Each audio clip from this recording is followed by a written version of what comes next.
All right, welcome everybody back to the Dave Knows Wrestling Podcast. I am your host, David Lee, and thank you, because once again, I am going live here on the YouTubes. And I gotta say, I have had an amazing week since the last time we were all here together, because in that last week, my subscriber count has gone crazy. It has blown up, and I have to thank all of you guys for supporting. Oh, we already got 2 people here in the chat. Let's check out what's going on. Just give me a second, a little loading up on the internet. Just give me a second. Okay, here we go. All right, so thank you to you guys. Oh, more people joining in. Glad to see you guys. Welcome to the Dave Knows Wrestling Podcast. So as I was saying, yeah, past week has been really good. Past 2 weeks have actually been really good for me. Channel's definitely grown. I'm a huge fan of Barry Windham. Wow, Amy Watts, that is great to know. Barry Windham is actually really great and doesn't get nearly enough credit. And on top of that, I feel that Barry Windham is one of the most definitive horsemen and the definitive version of the horseman. I know he wasn't part of the original, but as far as I'm concerned, he was part of the best iteration of the horseman. So good for you. And how do you feel about Barry's relative, Bray Wyatt? Are you a fan of Bray Wyatt too? Okay, the Raw Critic, welcome back. Welcome back, the Raw Critic. Glad to see you again. Congrats on the channel is growing pretty fast. Yes, it is, and thank you. And that is thanks to guys like you. Thanks to you specifically as well. So the Raw Critic, I'm very glad that you came back today, and thank you for the kind words. All right, so what are we going to talk about today on the live stream? Oh, yes, I like him too. Okay, very good, Amy Watts, as do I. I think I've made my Bray Wyatt fandom pretty clear on this channel. So I'm glad to see that we got that in common. All right, well, today on the channel, as we know, like, I keep going live because there is a lot of stuff happening in wrestling news. It has not been a slow month for wrestling news. So there are a few things I want to talk about, and is it just me, or hey, just out of curiosity, hey, Demetrius, are you guys seeing this clearly? Because it's looking a little weird to me. But anyway, Demetrius, welcome back, welcome back.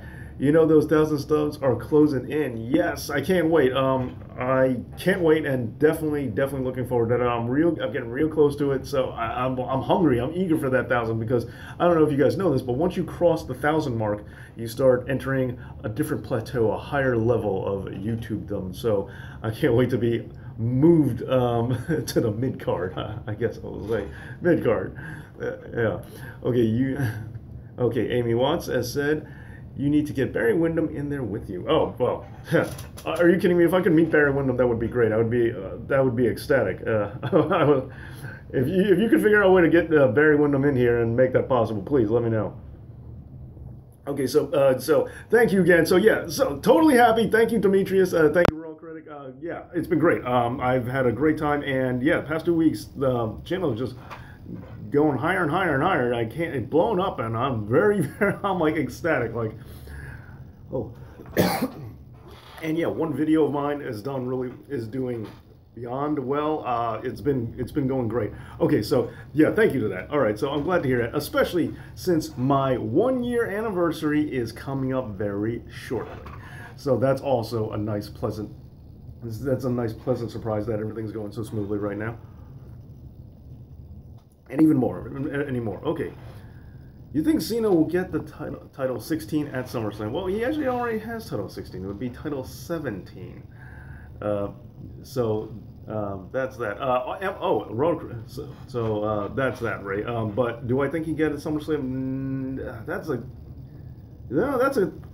I kind of do. Yeah, I kind of do think he's taking it off of Jinder Mahal. I think that's just the most obvious progression, especially with him testing the waters with this super patriotic Cena again. Rusev, I feel like the natural progression is just for him to go after Jinder Mahal. Are you watching G1? No, because I kind of wait a while, and then I just kind of go through it all at once. That's typically what I've been doing with G1. I don't space it out. I just kind of let it stockpile, and then I try to watch as much of it as I can. And I've been really busy the past 2 weeks too, so I haven't had a chance to. But I've been hearing good things. I've been hearing people are definitely happy with it. So as always, I mean, it's G1. When is G1 ever bad? The match you were looking forward to the most at Battleground, Demetrius asked. Okay, well, you know what? Okay, so now that, thank you, yet again, thank you for all the kind words, and thank you for celebrating this, and thank you for the fact that you guys are helping me make this channel something. But, so now that we said that, let's go into some of the other things that we're going to talk about today, and the Battleground predictions. My Battleground predictions, I did this with Great Balls of Fire, and I was mostly right, and so I'm going to test my waters for a Battleground. So what match am I looking forward for Battleground? Well, I'm going to get into that as we do the predictions. But just kind of like I said for Great Balls of Fire, there are certain things I'm disappointed at for the pay-per-view lineup. And for this, for Battleground, one of the things I am very disappointed in, and I'm really disappointed in SmackDown as a whole for this, because SmackDown was really good, and ever since they shook things up again, it's been slowly going down a different path that's not as good as it used to be. But one of the biggest missteps for me is, what is up with the total lack of Luke Harper and Eric Rowan? Like, what is going on with them? Like, they're not using them at all. They don't put them on, they don't put them on TV, they're not on pay-per-view, they're not on a card. Like, why can't they figure anything to do with these guys? So, I gotta say that. So, like, yeah, Great Balls of Fire, I was upset that Finn Balor was not on the pay-per-view, and now I'm really upset that no Luke Harper or Eric Rowan on the pay-per-view either. Like, what, like, I don't know. I don't know why they seem to have this allergy. But I will say, I've also noticed that they're having a solid, like, 8-match card on pay-per-views now, which I think is a good time frame. So, there's that. So yeah, let's get into that, and I'll let you know shortly which pay-per-view match. But in the meantime, Demetrius, what's your most anticipated match? What do you like the most? Oh, okay, Demetrius also says, I agree, perhaps they can't think of anything to do with them because of Bray going to Raw. Yeah, that's true. But the thing is, they wanted to separate them. They tried separating them in the past, didn't work out, and then they brought them back together, and then they separated them yet again. And I don't understand why they can't think of anything to do, because Luke Harper is a great persona. And I think Eric Rowan, I liked Eric Rowan's face turn when he first separated from the Wyatt family. I kind of liked it, He was just this country strong dude, and like I really wanted to see them push him in that direction. So, yeah, okay, but if you can't think of anything to do, utilize it. Like, come up with something to do. That's what the whole point of the writing staff is. And SmackDown has been, for the most part, at least for a while, the superiorly written show. So I can't understand that. The Royal Critic wants to know, what do you think about the fans turning on once beloved baby faces?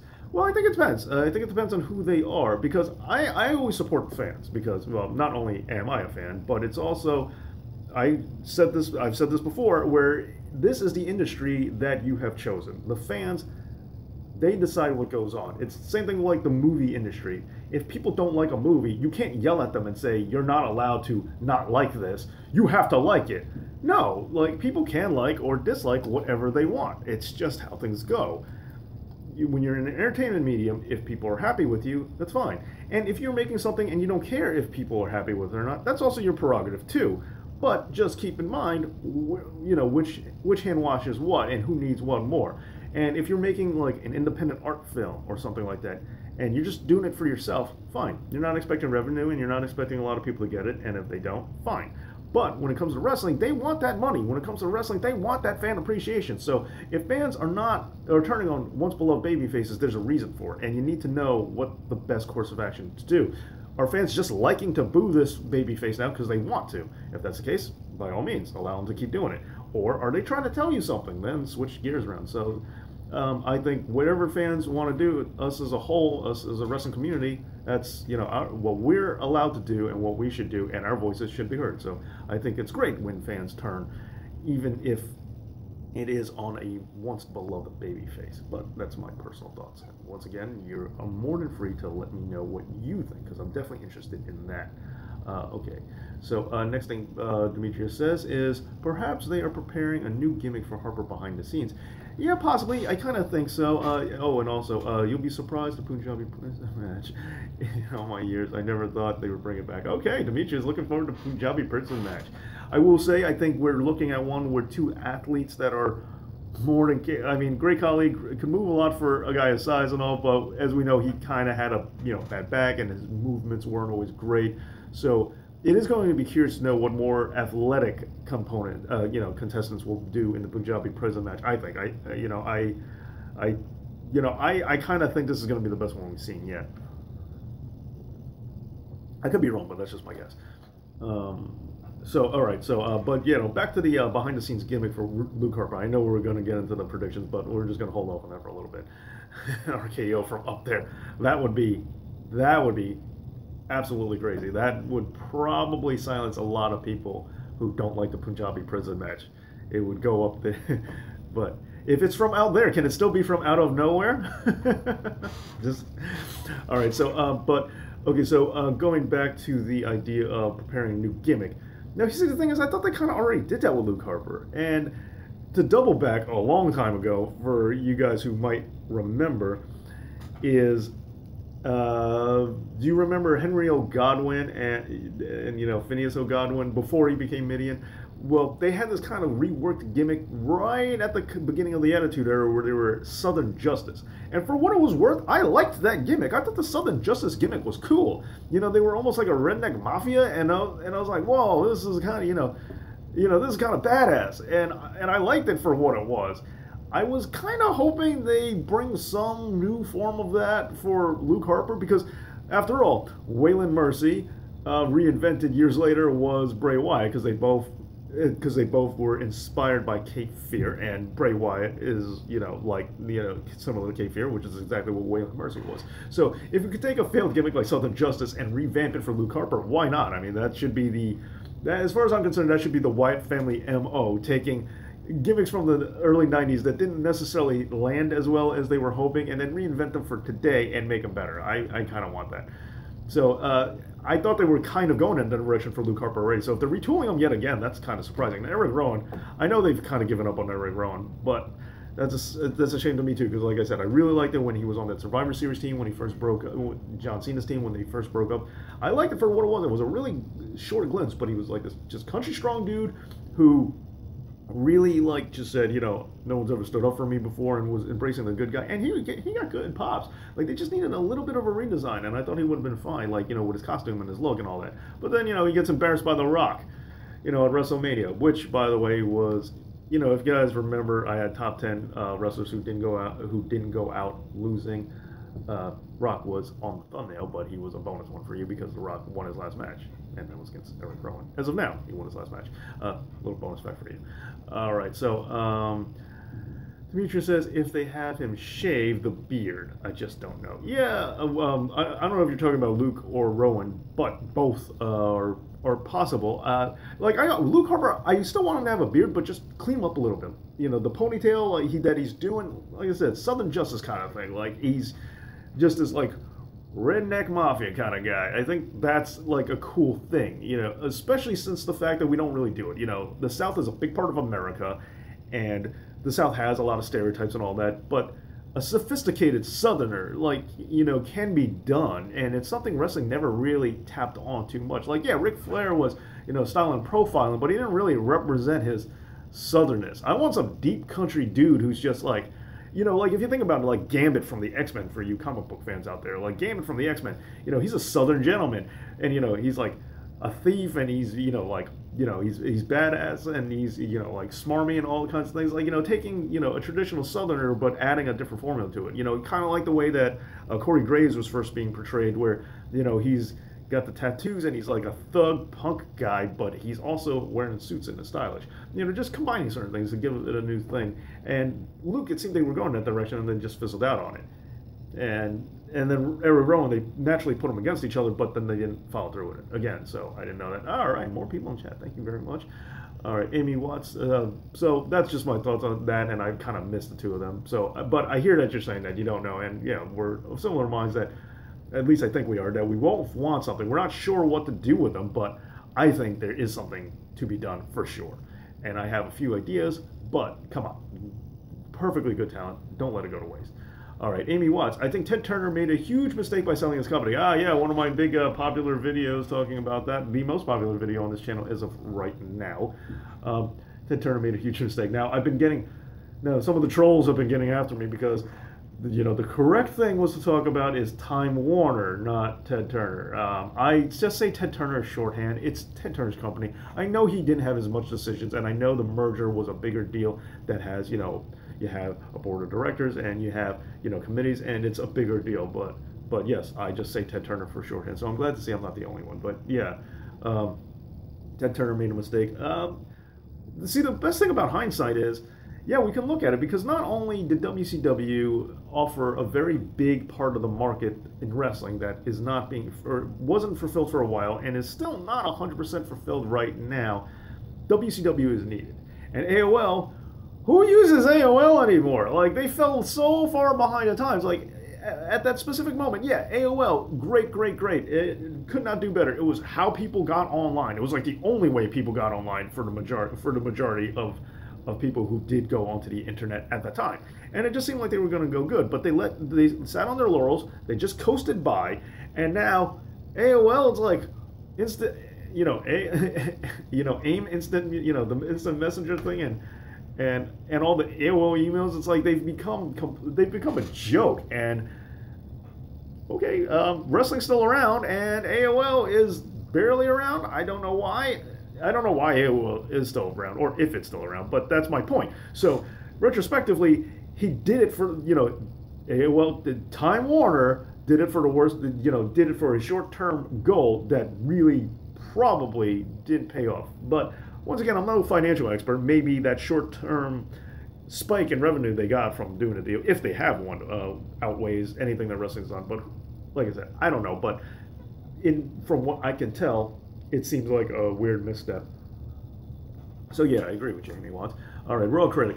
Do you think WWE would be a lot more popular if they promoted themselves like the UFC does, holding press conferences but still keeping the WWE promos and backstage segments? Wow, great question.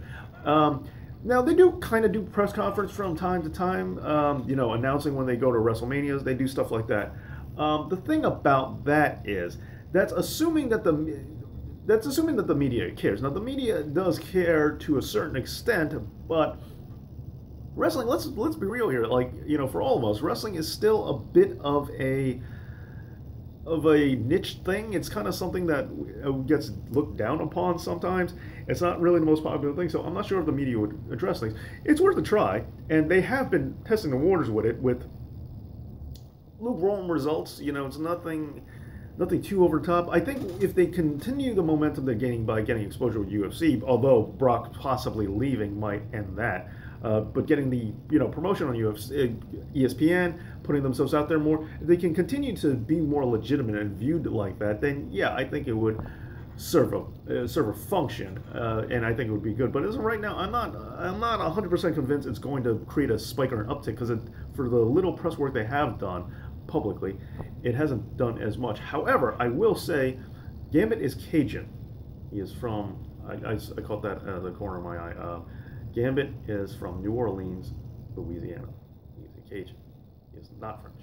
He speaks some French, but Gambit is a Cajun. Anyway, sorry, let me get back to it. So when it comes to their press releases and all that, and serving themselves legitimately, I think that's a bigger thing. But also, at the same hand, I think they're misutilizing things like Comic-Con. A lot of nerdy guys who like comic books, like myself, like wrestling. So I think, why not have a booth at Comic-Con? And I know they've gone to Comic-Con, but I mean, make a bigger deal out of their Comic-Con presence,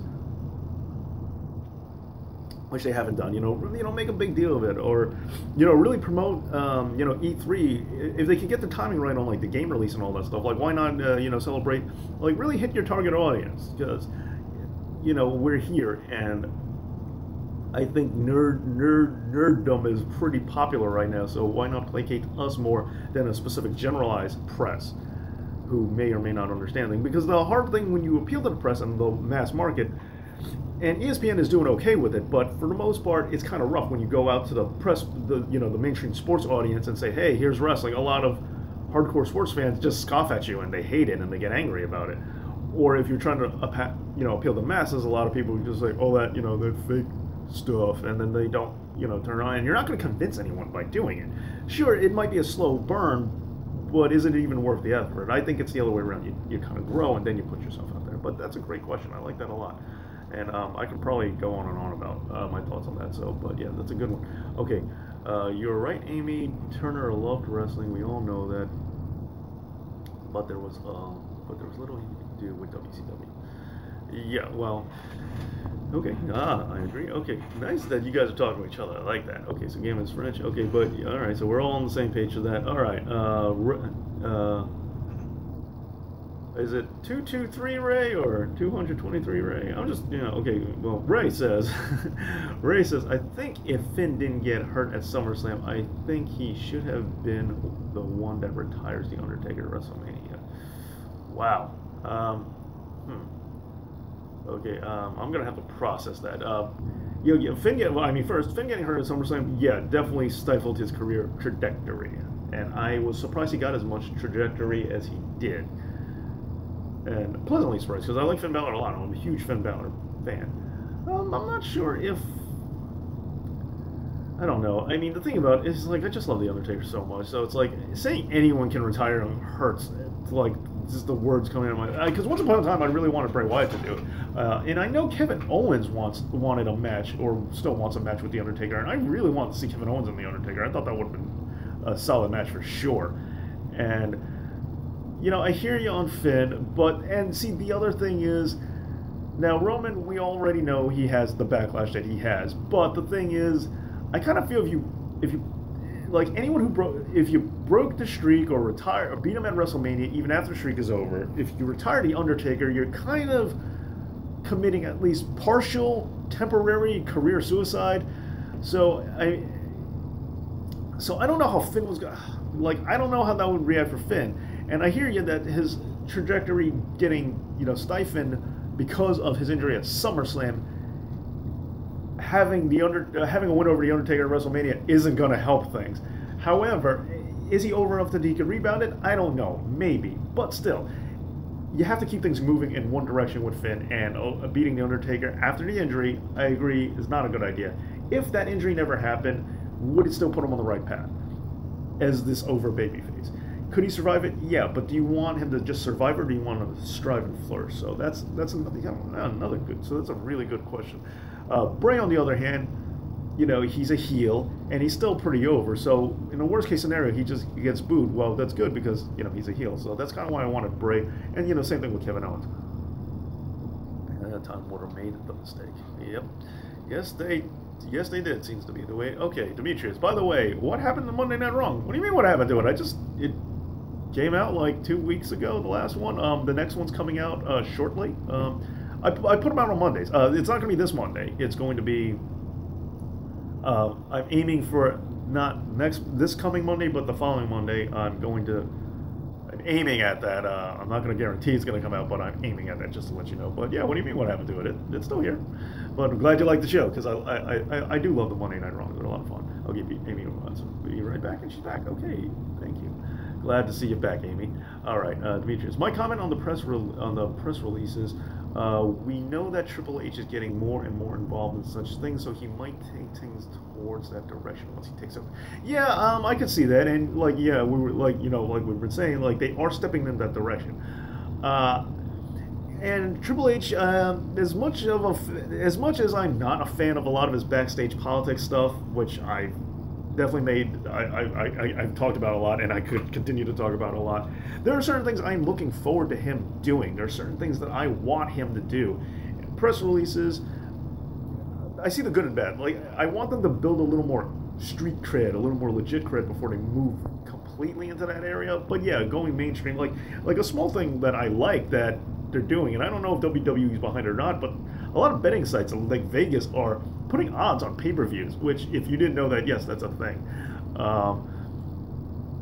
And so I think that's kind of funny because it's being treated more. And I'm not a fan of people pretending like wrestling's real. I like wrestling being treated like it's fake and being honest with it outside of the ring. Like in the ring, in the show, make it as legitimate as possible. But outside of it, yeah, play up the fact that it's that it's like a performance. There's nothing wrong with that, and I think that's great. Okay, moving into a half hour. I like this. This is doing great. Thank you guys for coming out. I'm actually trying to find the betting odds right now for Battleground because and I haven't even actually got into it. Updated betting odds. Who's favorite? Okay. All right. So yeah, Battlegrounds. Okay, I've been kind of delaying this. Okay, so I'm gonna get into it. Ty Dillinger versus Aiden English on the pre-show. Singles match, straight up, no frills needed. Ty Dillinger, big fan of Ty Dillinger, as you might have seen from some of my other videos. And thanks for whoever gave me the like on this video. You're awesome. So Ty Dillinger versus Aiden English. Big Ty Dillinger fan, and since the Vaudevillain split, they're not doing anything with Aiden English. I think this is pretty much a lock. Ty Dillinger is going to win. And if he doesn't, that is going to be a huge shock. Okay, so and according to the betting odds that I found, Aiden English is plus 150 versus Ty Dillinger, who is minus 200. So it seems like the betting odds are on my favor. Now I'm not going to sit here and do the math. So you know what? I'm going to just tell you what the odds are after I give my prediction. This means that Ty Dillinger is the favorite here.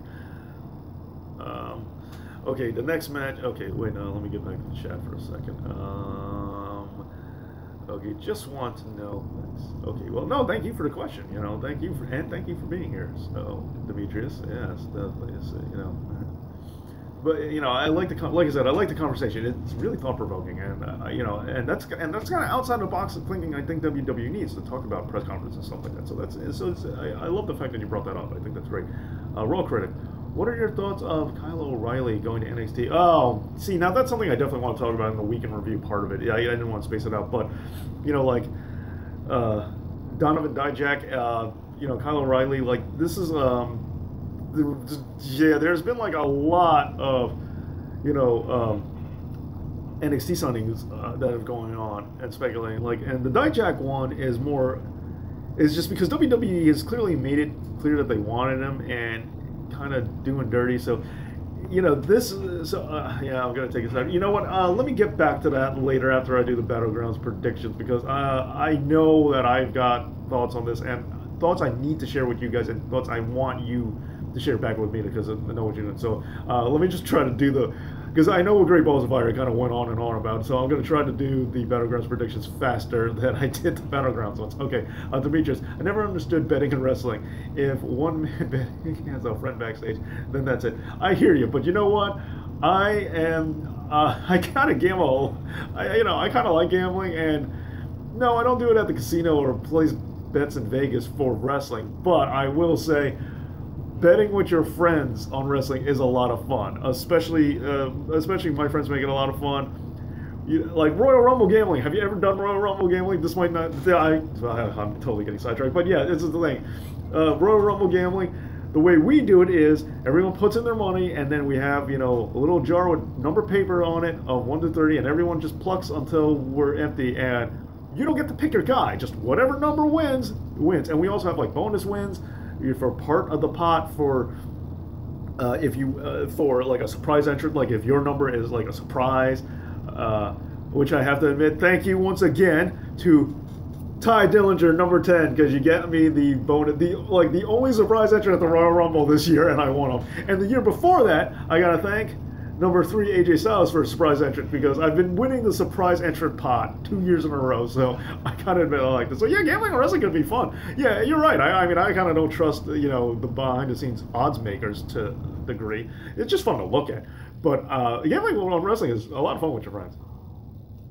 Especially your friends are all like your level of wrestling fans, so it's not like they have some inside word or anything. Like, we all know the same thing, and you just try to negotiate stuff.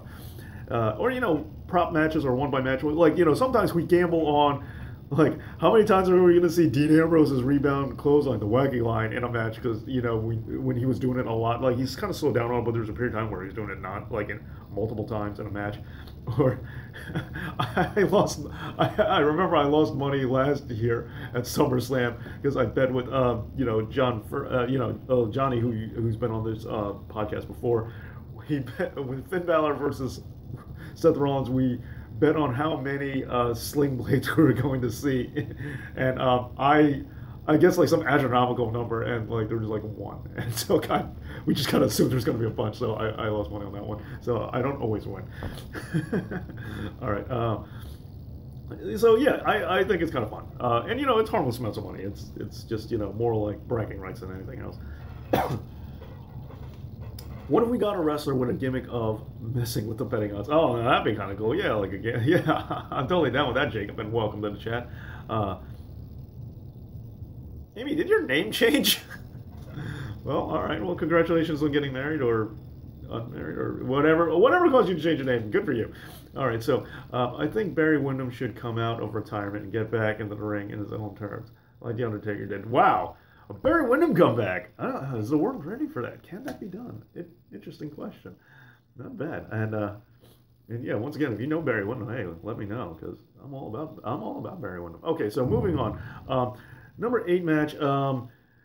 Sami Zayn versus Mike Kanellis. Now, Mike Kanellis' gimmick, I think a lot of people have said it's dead on arrival and not getting the kind of heat you want in a wrestler, as far as I'm concerned. What really confuses me about this match is we got this just last week, so, or just a couple of days ago. They've done this for pay-per-views before. Well, they'll take like a Raw match or whatever like that, and then put it again. Oh, and thank you for whoever gave me the other like, and then take it and then move it on to the following pay-per-view, and it's always done to me. We just saw it, and if you maybe say, okay, now it's going to be a steel cage, or now it's going to be no DQ, something, fine. But if it's the exact same match, a straight-up singles match, yeah, I know it ended like schmozzy, but not the point. It's I have no reason to think it won't happen again unless you give me that steel cage or whatever, some stipulation to avoid the ending. It's just not a good. It's just not a good thing for me. And I love Sami Zayn, but they're treating him really, really poorly. The weird thing about this is the odds that I'm looking at is it's kind of even, it seems. Okay. Kanellis is the favorite, but it's not too skewed. It's okay. But the thing about Kanellis is, yeah, he's brand new, so he should kind of win over Sami Zayn. However, Sami Zayn doesn't have a whole lot of stock, and since Sami Zayn is the good guy and he's kind of getting the Raw end of the deal with Maria, maybe he'll win. And also WWE knows that. It kind of knows that they screwed up right off the bat with Mike Kanellis, by giving him his wife's name and all that. My pick is. Now, I want Sami to win, but I'm just going to say Mike Kanellis is going to win just because he's brand new, and this is just going to be his introductory feud, which, surprisingly, he didn't go against Dolph Ziggler.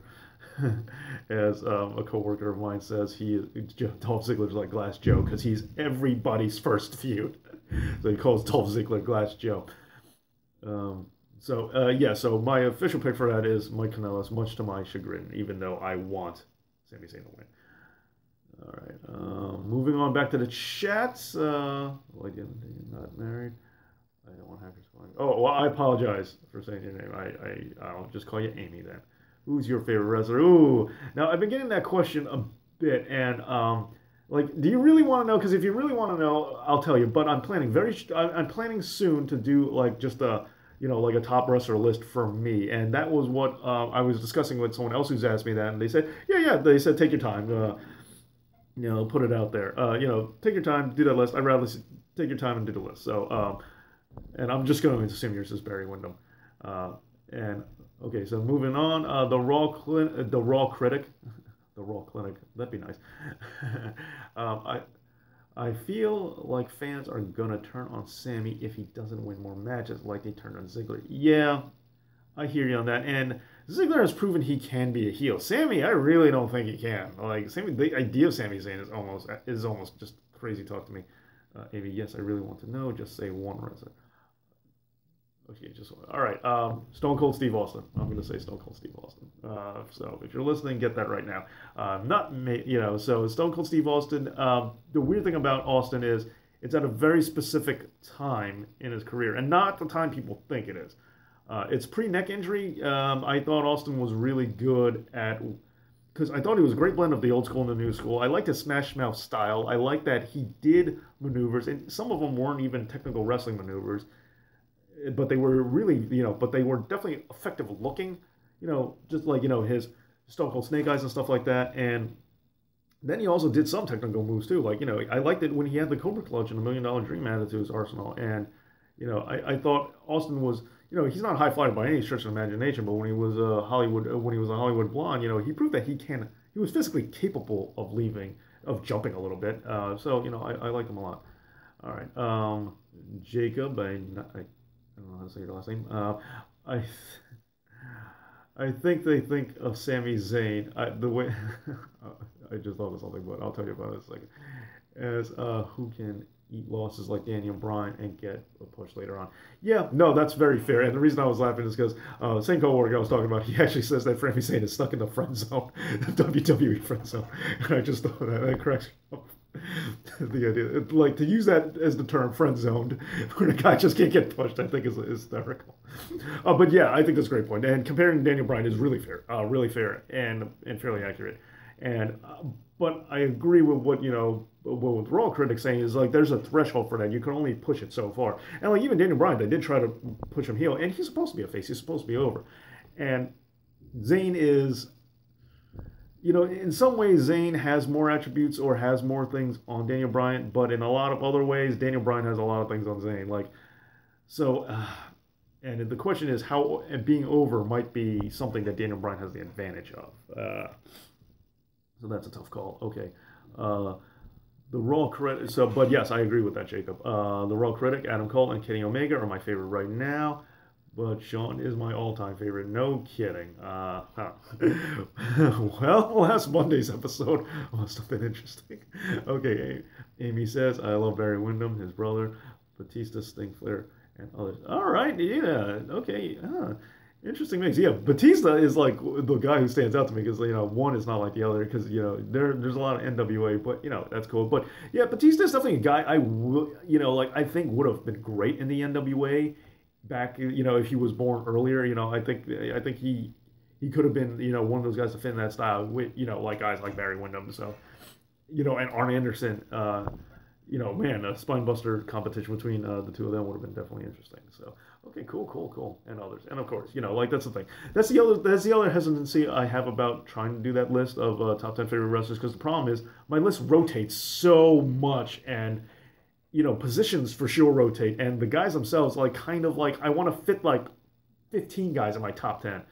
So it's really difficult to place them in. It was the same thing when I did my top 10 favorite mic workers. Like that, the list changed as I was doing it. So it was just a really hard episode for me to do. But there's the man for it. So I want to say that. So I want to say that. And hey, thanks for whoever put that other like up for this video. Thank you. Okay. And Tiger Mask is good too. Ooh, good one. Tiger Mask. Nice. All right. Barry Windham is my favorite all-time wrestler. Hey, that's a good one. Okay, let's move on with the Battleground predictions. So, the next match... next match I want to talk about, I'm going to go with the Usos and the New Day. Now, I said this last time. I really don't think the New Day's got it. I don't think they're ready to put the titles back on the New Day. This feud has been okay. The hype for it's been okay. It's been booked all right. So far right now, it seems that the New Day are the favorite though. And I get the point. We talked about this. Hey, thank you for the other like, whoever that was. We talked about this before last time with the New Day. The idea is the fact that the Usos merch doesn't sell as well as the New Day merch. Even though the New Day's merch isn't really as high as it once was, they're kind of falling off a little bit, and their gimmick is kind of like, they're still great. I still like them, but, they definitely need an invigoration. They're kind of getting stale. Their act is kind of getting old. So this puts us in a weird situation. So the merchandise sales going down, for the New Day, and the fact that the New Day's, is kind of getting old a little bit. They're still entertaining. I still like Xavier Woods. I still love Big E. Kofi Kingston. I love all three of them. I think they're great. But their momentum isn't right. So, and also when they had their historic run, I don't know how much value there is. Oh, and thank you again for whoever put that like up. Thank you. And so I don't know what the advantage is of putting them on there, especially since the Usos, are really are doing well with this. And the other thing is, if the Usos lose it, then they just have to have a rematch with the New Day, and then we have to have this go back and forth again, which may be, and not for nothing, that might be fair, only because, well, what else are they going to do? They've broken up tons and tons of tag teams now. The tag team division went from being well stacked and having a good solid division to now being almost stripped down to bare bones again. So, but yeah, my pick is that the Usos will retain, and I actually wouldn't be surprised if this is not the blow off feud either. I would not be surprised if we end up seeing them go at it at SummerSlam yet again. Okay, Jacob, I think the New Day can be above titles and Usos benefit them more. Yeah, I agree. The Usos definitely benefit more from. Oh, thank you for the likes, guys. Thank you. I think I think I agree with you that the Usos benefit more from having the belts right now, and that the New Day definitely don't need them right now. So I agree with that sentiment as well. So that's my pick, and those were the odds, for it. So I actually disagree with the betting odds from this one place I found. All right, the Raw critic. Am I the only one that thinks Raw gets most of the coming up wrestlers with SmackDown gets nothing? Yeah, no, you're not the only one who thinks that. I think the same thing. Like, it's very clear that Vince's baby is Raw. As soon as the brand split happened last year, it was great for SmackDown and not so great for Raw. And then the shakeup happens, which just equal to, well, we're gonna make Raw better.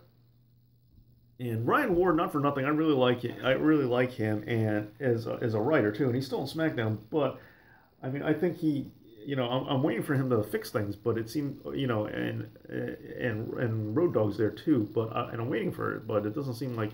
I think you have your limits. You can only do so much. And not that everybody on SmackDown's bad. Hey, thank you for the like, whoever that was. But it's just, we need a little bit more. It's a hard playing ground right now, especially when you get a lot of your momentum pulled out from under you. So, yeah, I think Vince totally favors Raw, and I think they've done a lot of things to kind of take away from SmackDown, which I think is weird, and I just don't think that's intelligent to do. I think, yeah. So, no, you're not the only one that thinks that. Gotta go take care. I love your vids. Hey, thank you so much, Ray. You are awesome, and have a good day. Enjoy your weekend, and thanks for coming by the live chat. Okay, so let's move on to the next match. Let's try. I'm gonna try to pick up the pace a little bit more on this. Okay, Shinsuke Nakamura versus Baron Corbin. Now, it's tough because both of them are like kind of coming up, and both of them have a lot of startup momentum. So I'm kind of surprised they went this direction, but I think Nakamura's taking it down. I think they're going to keep Nakamura going, only because Baron Corbin has the money in the bank. He doesn't need it. Hey, thanks for the like, and welcome to the chat. Thank you for the live. Thank you for that, and welcome to the live show. So I think Nakamura is going to win just because Baron Corbin still has the money in the bank. So he doesn't. He had. As soon as he cashes in and wins, he's got that instant clout back. He's got the instant cred, so he can heal from this loss a little bit better. And I think this is a quick, simple feud they're doing just to hold time before they move into where these guys respectively will be going for SummerSlam. I don't think we're going to see them go again in SummerSlam. I just think this is a kind of like Bray Wyatt and Seth Rollins. It's just like simple, old school, one-off pay-per-view match, which I like. So now, and the odds here are Nakamura is the favorite by an okay margin. So it seems that the odds makers are in my favorite at this time, or with me on this one. The split was a big mistake, and happened on Raw's way. Yeah, I gotta admit, Amy, I agree that the split was a big mistake. I didn't like it the first time they did it. I was so relieved when it finally ended, and now I'm not a big fan of the fact that they brought it back. Could it be done well? In theory, yes, but I don't think it needs to be done, and I don't think you need to fight this hard to make something good. And if that's the case, have at it. But like the biggest thing, while I'm not a fan of the split, the one thing I do like is that Shane being in control, because as a lot of backstage people have said, Shane's the McMahon you want to work for. Some people really don't like the way Stephanie, even backstage, you even forget that, like, Stephanie and Triple H, because they have their power trigger, like CM Punk didn't get along with Triple H. Stephanie can talk down to people. She can be a little more like her character than she should be. She's not, and Vince is mercurial, will change his mind every second. So it seems that there are a lot of people out there who vastly prefer Shane, and giving Shane a show, which was probably a reason why he came back. Shane should be in charge. Shane deserves it. Shane has proven, at least from all the hearings everything that I've been told, everything that I've heard, that Shane is the guy you want to work for. So having Shane in charge on his own show and having that is good, but it does hurt when he's constantly getting sabotaged. And once again, that's apparently one of the reasons he left. So yeah, I agree that the split was a mistake, but that is one major advantage. In an ideal world, Stephanie and Triple H are gone from me, and Shane just runs the whole thing. Okay, so Maurice Alexander, hey, welcome Maurice. 2017 year of tag team breakups. Yes, it was. Yes, it was. And surprisingly, the Ascension are still together, which I think the Ascension, first of all, should be pushed harder. Second of all, I think they're only good if they are together. So kind of damaging if they split them up. But yeah, sorry about the typo. Hey, don't worry about it. Typos happen all the time. All right. Hey, Ronaldo. Hi, man. Hey, Ronaldo. How you doing? Thank you for coming on to the live show today. And thank you for giving the chat. All right. Amy, Shane is great. Yeah, Amy, I'm with you. Shane all the way. I like Shane too. Jacob, Miz probably wouldn't be over if the split didn't happen. Yeah, that's fair. That's another bonus. Yeah, like I said, I'm not in favor of the split as a whole, but that doesn't change the fact that there are a lot of good things that have happened from this second split within this relatively short amount of time. Yeah, I agree. The Miz definitely benefited this. Speaking of which, there was something else I want to bring up. No more talking smack. What is that about? Okay, gotta get into that. I really need to finish this up. I'm going to finish up the predictions, and we're going to talk about a couple other things. Okay, so Jacob, as well as other mid-card talent. Yes, agreed. There are a lot of people who benefit from the split, but there were a few people who actually, I think, unbenefited. Like Sami Zayn, I actually think the split kind of hurt him, and Cesaro too, to an extent. So yeah, some mid-card talent got a little more recognized. Oh, and a lot of the wide, and Luke Harper, Eric Rowan, I think kind of didn't benefit from it. The Raw Critic, Shane, Triple H, and William Regal are the ones that I would work for.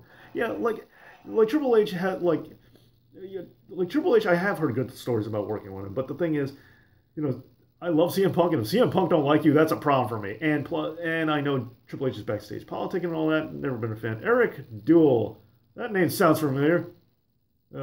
Hey Dave, what do you think will happen first? Baron Corbin having decent cardio, or Cesaro getting pushed? Eric Duel, in case you don't know, does my opening theme for this show. So now you guys know. So now he's here. Hasn't actually been on the podcast. I'm working towards that, but hasn't happened yet. Yeah, and Duel also knows that I'm constantly criticizing Baron Corbin's lack of cardio. And I just don't understand why I can't hit the treadmill and, work on that. I mean, just come on. You're supposed to be an athlete and you look like that. And he's pulling, and he's got to wear a shirt now to hide his gut. Not saying there's anything wrong with guts because I have one, believe it or not. And, but I'm not a wrestler. That's the thing. Cesaro getting pushed. Cesaro getting pushed because Corbin's age isn't going to help his cardio, and it clearly doesn't. He doesn't care. Like I said, he just slapped a shirt on and says, "Forget it." He's almost pulling like the Chris Hero, but he's nowhere near as good as Chris Hero. But then again, who knows? Cesaro might never get pushed either. What do you think about Eric Bischoff? Here's the thing, and I've actually said this in a conversation with Duel before. Duel's one of my best friends, so. The thing about Bischoff is whenever I hear Bischoff in interviews, I really nod my head and I agree. I'm like, yeah, he's like really right about everything. But then I stop and think about it, I'm like, hey, wait a minute. That's not true. Like, Bischoff had his strengths. He had his strengths for sure. But a lot of things that Bischoff did were really dumb, and he was terrible with spending money. He was terrible with that. He played favorites a little too much. It seems everybody does, but Baron Corbin is boring in the ring.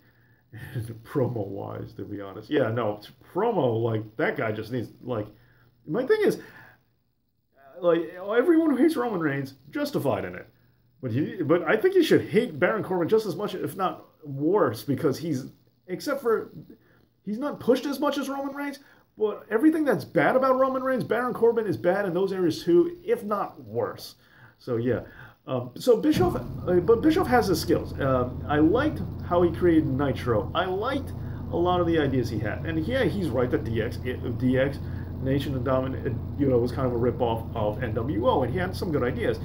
He had his limitations, but what was the thing about Bischoff was he's like the perfect antithesis to WWF, because WWF was great at creating stars, but they were terrible at holding on to them. Bischoff was great at holding on to stars forever, but he was not good at creating them. So, I'm not a big fan of Eric Bischoff as a whole, especially since I tend to blame him for some of the reasons why WCW went out of business. Uh, but I have kind of, but I don't like completely, he's not Vince Russo to me or anything like that. He's not like, he's not like the bottom barrel. But, there are some decisions Bischoff made that I firmly agree with and I like, and I'll be honest, probably things I couldn't have thought of on my own, and I'm glad that he did. But overall, oh, and also he's just kind of an ass, like telling Schiavone to ruin the Mick Foley title win. There was a lot of dirty things, and yeah, I know he knows they're dirty, but still, like there's just certain things that go into the unacceptable well for me that just make you kind of a douche, and that's one of them. What do we got on the chat now? I agree. Okay, yeah, there we go. All right, me and you, we're pretty close there, Amy. We got similar mindsets. Okay, Baron was okay on Talking Smack. Okay. I think it was a little under okay, but I hear what you're saying. That's something else I do want to. Wow, there's tons of things I want to talk about. But like the same thing, one of the major reasons I think the cruiserweight division failed is because with the cruiserweight tournament, what was great about that was there was no storylines and the wrestling did its work, but all you would get was backstage promos. And I think there are some people who excel more at the backstage interview promo, just talking to the camera by itself, no live audience, but talking live and doing a mic work promo is just something they're not good at. And the cruiserweight division, I thought it excelled because it focused on the wrestling primarily and not promos and storylines the way Raw does. And there was a lot of guys like TJP. TJP is not good at cutting live mic promos in front of a crowd. He never has been. And I think that's one thing that's always held him back. That he was supposed to be the face of this new franchise, the face of this new division, and because he can't cut a live promo, it's really problematic. But if you stick him in the backstage with a camera and no audience, or something like Talking Smack where the audience isn't hearing them, I think he does, he would do kind of better. And Baron Corbin is also that degree. But even still, like Baron Corbin to me is just not a mic dude. Like if you're gonna use Baron Corbin, well, just be that quiet dude. Kind of like early Brock Lesnar. Like the first time I heard Brock Lesnar talk, I was like, why is that voice coming out of this dude? And that's why they get on Paul Heyman, and that's kind of the thing. Like, so I think Baron Corbin is a guy who needs a mouthpiece. Like, he definitely needs that. I don't like Vince Russo. Me neither. And I was surprised when I did my podcast episode about him, how many people actually did. We need a heel that can talk smack and back it up, kind of like The Rock in the 2000s or Jericho. Yeah, and I think Kevin Owens is actually the guy to be that. I like Neville. Yeah. Yeah. Neville. Yeah. Yeah, I hear you on that with the Neville. Okay, moving on. The SmackDown pay-per-view predictions for Battleground. Okay, so I just talked about that. Shouldn't say Nakamura and all that, but keep the conversations going, guys. Don't get me wrong. Okay. Charlotte versus Becky Lynch versus Natalya versus Tamina versus Lana. 5-way elimination match to determine the number one contender for the women's championship at SummerSlam. Now, believe it or not, to answer the earlier question, which is my most anticipated match, it would be this one. This is the match I'm looking forward to the most. It has the most amount of wrestlers that I like. I really like Charlotte as a wrestler, really like Becky Lynch as a wrestler, really like Natalya as a wrestler. So the three of them all being in the same match, because the other match is like, I like Nakamura, but I don't like Corbin. I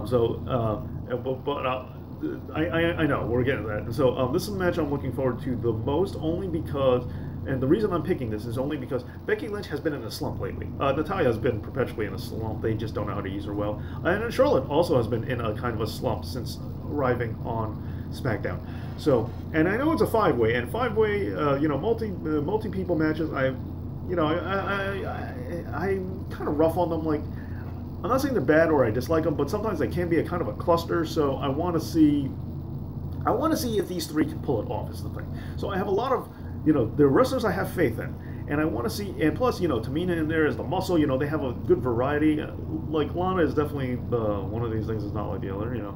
But I want to see if they can pull off a 5-way, especially with an odd number. Like, I feel like if you have an even number, yeah, then two people always have a way to do it. But like triple threats, fatal 5-way, it's kind of rough because there's always like one person out, like, no one wants to play with me, So like, how do you work that out? And it's not common to get an odd number of people to have great chemistry and can pull that off. And it doesn't go set often enough. But I've always said that, Little Guido Super Crazy, and Tajiri. I thought the three of them were really good. It's like an odd number. I thought they were great at mixing it up for an odd number match and making it fairly natural and fluid and worth watching. I thought they had great three-way chemistry together, and it's just something that nobody really talks about. So I'm anticipating this the most because it has the most amount because. I'm just curious to see, so I'm anticipating the most. I'm not, it could go terribly, it could be awful, but I'm just looking forward to it because I want to see if they can make a really good five-way match, especially since the women have been killing it lately and doing a lot of things that I like, and and surprising me a lot with what they can do and all that. So now the odds, since this is an unofficial thing I've been giving right now, are. Set as the underdog with okay. I might be reading this wrong, but it seems like Charlotte's the favorite on this one. Which okay, that's fair. Oh, I didn't give my pick. I don't think Charlotte's gonna win. Which means I'm probably wrong. And I hate this, because because I think I like Lana as a manager. I miss her as a manager, but and she's wrestling better than I think anyone anticipated, anyone expected. But I think Lana's gonna. But she really doesn't belong to. And her and Naomi again and again and again. But I feel like it was leading somewhere. I feel like Lana might be the one walking out here with the win. Actually, you know what? Let me take that back. I think we might see some sort of unclean finish since it is elimination. Because I'm going to have a hard time seeing Lana make it to the end. Hey, thanks for a like. But if it goes on, thanks for a like, whoever did that. But if it goes on too long, Lana's going to be, once Lana passes a certain threshold, we're just going to know Lana wins. That's the thing with elimination. Like, if she makes it to the end, everyone's going to say, oh, they're going to give it to Lana. No one's going to fall for that. But at the same hand, I just feel like they're building with the Naomi thing. And so, unfortunately, I'm picking Lana. I don't want Lana to win, but I really kind of think she's going to. Okay, let's see what you guys are saying. They could put on great matches with guys like Finn, Apollo, or Seth. Yeah, oh yeah, no, that'd be a good triple threat. But once again, this is something I want to talk about in a future episode, but it's hard to tackle. Chemistry is one of those things you can't teach. You can't teach that. Chemistry, I had to do it. Chemistry is one of those weird things that even on paper, hey, thank you for that like, and welcome guys to the chat who are just joining us. The thing is about that. Because the thing about chemistry is all right, I'll give this a great example. A great example for me. Ricky the Dragon Steamboat, the Macho Man. Great chemistry, great match, great wrestlers. Ricky the Dragon Steamboat and Sting, great match, great wrestlers, great chemistry. And then also, Ric Flair, Ricky Steamboat, great match, great chemistry. Macho Man, Ric Flair, great match, great chemistry. So on paper, Sting and Macho Man, since they have all the similar components, they should have an amazing chemistry and they should have an amazing match. And it's not that it was bad. It's just it was a lackluster feud. It was a lackluster match. There was nothing special about it. They don't go together. So chemistry is one of those weird things, and you can't tell. And three-way chemistry makes complicates this even further. So I agree. Those three guys are interesting together. But who knows? I think they trying to figure out who contrasts and complements the styles. It's kind of a hard thing to decipher. So, I hear you, but where are we going to go with that? Okay, Jacob, I think we're going to get a Charlotte heel tease. Interesting, yeah. Her face turn is definitely not working out. I don't see why. I think they didn't start off on the right foot. I think that was part of the problem. But a heel tease, that's interesting, because I could see them saying just abort and going back to heel Charlotte, especially since we have Naomi as a face with the belt, and the top heel in the women's division right now is probably Lana, which I think is really odd, since she's just so new. I think Tamina will get the win with Lana help. You know what? That's not bad. I like that too. Tamina getting the win because when Naomi got it, and now Tamina, they're kind of showing they want to put a little bit of the people who put in their dues. The only thing I don't want though for the women's division on either show is the way the women's championship used to be. For those of you remember, the way the women's champion used to be is every woman just got it sooner or later, and there was no specialness to it. It's just, hey, there's a woman in the company. Oh, she's just going to win the women's title. That's the way it was in the Attitude Era and so on. It was just boring. It was everyone gets a turn. for this belt to mean something, I don't want them to pass the buck. So Tamina winning, being the number one contender, sure, and she might not win it, but that is a distinct possibility. And hey, she is a monster heel, and going against babyface Naomi for the belt at SummerSlam won't be too bad. There's a distinct possibility. I can't stress enough. I don't want it to be Lana. It's just I have this weird sinking feeling it's going to be Lana, and this is my most anticipated match. But I'm hoping that I'm pleasantly. So despite one of my fears of what I think is going to happen, I hope I'm wrong, and I'm hoping I'm pleasantly surprised, and this is actually a good match. Charlotte is one of those wrestlers that are the most entertaining when they're heels. Yeah, and I actually kind of think most wrestlers tend to be more entertaining when they're heels too. Amy, I don't watch wrestling much, but I'm trying to get back into it. Well, some people disagree, but I actually think now's a pretty good time. It's not perfect, but I think now's a pretty good time because we're seeing a lot of influx of independent styles coming in and outside the box thinking, which was great about the boom period when different opinions got to meld together to create a better product. Competition spurred the best. And since things are getting a little more competitive, not super competitive, but they're getting a little more competitive, I think now's a good time to start getting back into things, especially since there's a lot of new talent. So you're also starting from the ground up too. So you don't have to feel too lost if you're like, you don't know who anyone is. Like if you got into WCW in the boom period, most of their top stars were wrestlers who've been around forever, and they just kind of assumed you knew who they were. So if you're trying to get into then, it might be a little rough. But now I think it's a good time. So, well, I'm glad you're back. And I know what it's like to be frustrated and, or walk away from it and, need to get back into it. I hear you. So, welcome back. Ronnie S. Hey, welcome. Hey, I definitely remember you. I'm glad to see you here in the chat. I hope Eva Marie comes back and gets the strap. I don't think that's going to happen, though. I think, I don't know who she made mad, but I think she definitely burnt some bridge. But then again, you never say never. So I hope you get your wish, though. Okay, the Raw Critic. If you're getting back into wrestling, watch Ring of Honor, New Japan, and Indies. Definitely not bad. Yeah, and since you seem to like, NWA stuff, Ring of Honor and other companies and New Japan are definitely going to be a little more, are going to seem a little more familiar and might be a little more up your alley. But, like I always stress, a lot of WWE is old Ring of Honor now, so it's kind of coming. It's kind of all coming back. Okay, so moving on. Let me finish up with this.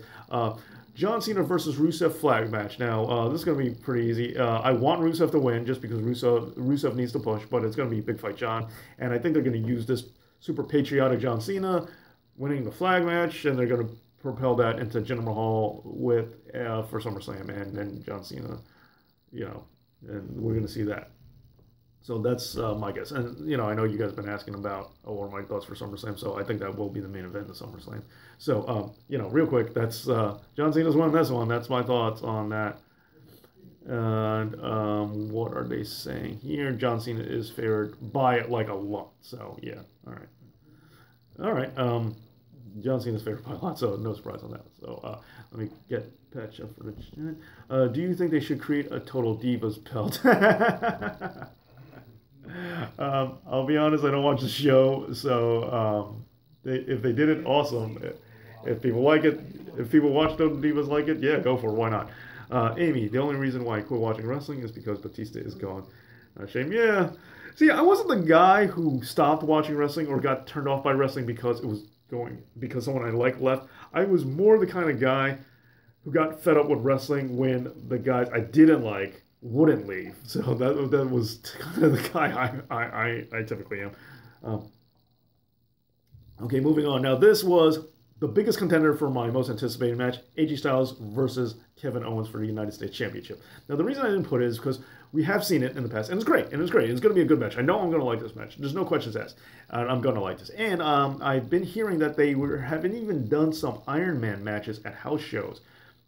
So the two of them. So if that's true, this could be part of a bigger feud. Maybe that's why the house show win was there.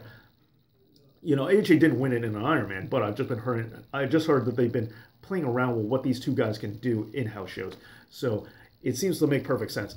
And if this builds towards an Iron Man, we've had female Iron Women matches, which I think they should call them Iron Woman matches, and I don't know why they don't. But We haven't had a man. We've had the tag team, and we had the tag team, but I think it kind of comes and goes in ways. Like WWE goes, "Oh yeah, there's a thing called Iron Man matches. Hey, let's do those," and then they start doing them a lot. So I think this might be building towards that, just to see. And you need the right two guys to hold people's attention, and I think those two are it.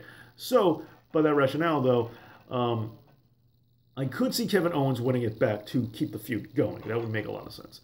But and. And I'm torn on this one. Like I said, I know this is going to be a good match, and I'm really anticipating this match. So this normally would be my most anticipated, but I'm just kind of curious about the women's match. But AJ and Owens, like my gut kind of tells me AJ's winning it, because why would they take away from the house show win? But on paper, it just makes too much sense for Kevin Owens to win it back. I'm going to say AJ's going to retain. That's going to be my official answer. Don't get me wrong. That's a heart pick. My head tells me Kevin Owens makes a lot of sense. I'm not even sure if they should. I just think it makes a lot of sense if Kevin Owens does. But let's check out the betting odds for those of you who are interested. AJ Styles is favored by a little bit. It's not by a lot. So, yeah, I'm going to go with AJ Styles on this one. And I haven't been to house shows in a while. Yeah, well, house shows, some things are kind of picking up in house shows.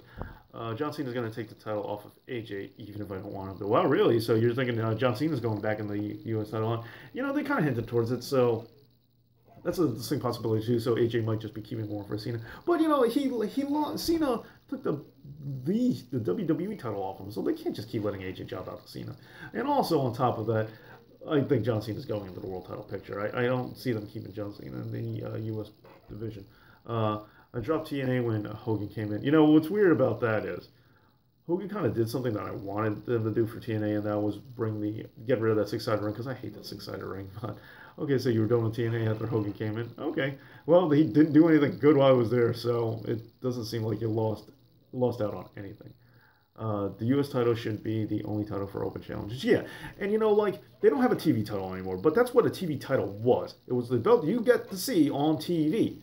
And I think there should be. Like, when I was a kid with Bret Hart having the IC strap, I loved that belt because it was the one I got to see. Like, Hogan had the belt, but I never got to see him because unless it was on, pay-per-views. So, but Bret was the one I got to see all the time, so I had more fondness for that title.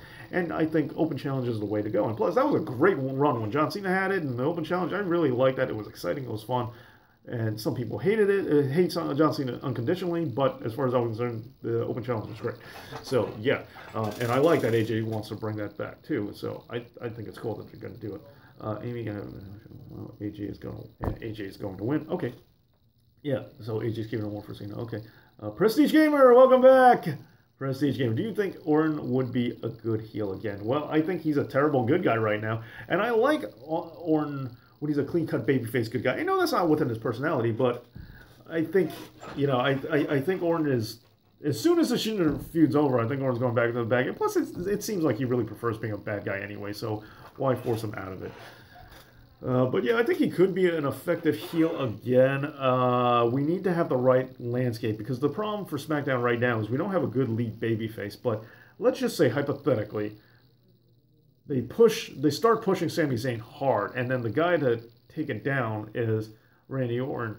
And Randy Orton just can be dismissive and, view him as beneath him like Randy Orton does when he's a heel. And it would fit, and it would just aggravate the fans because we've been waiting so long for Sami Zayn to start getting treated with some respect, to find someone to disrespect them that much. I think Orton is capable of doing that pretty well, especially since they are a great contrast with each other. Randy Orton being the overly confident, cocky guy, and Sami Zayn seeming to be the nerdy, introverted, shy type. At least that's the way they're portraying. Ronnie X, Amy is GFW now. You should check it out. Yeah, okay. Yeah, a little love for TNA right now. Okay, I see that.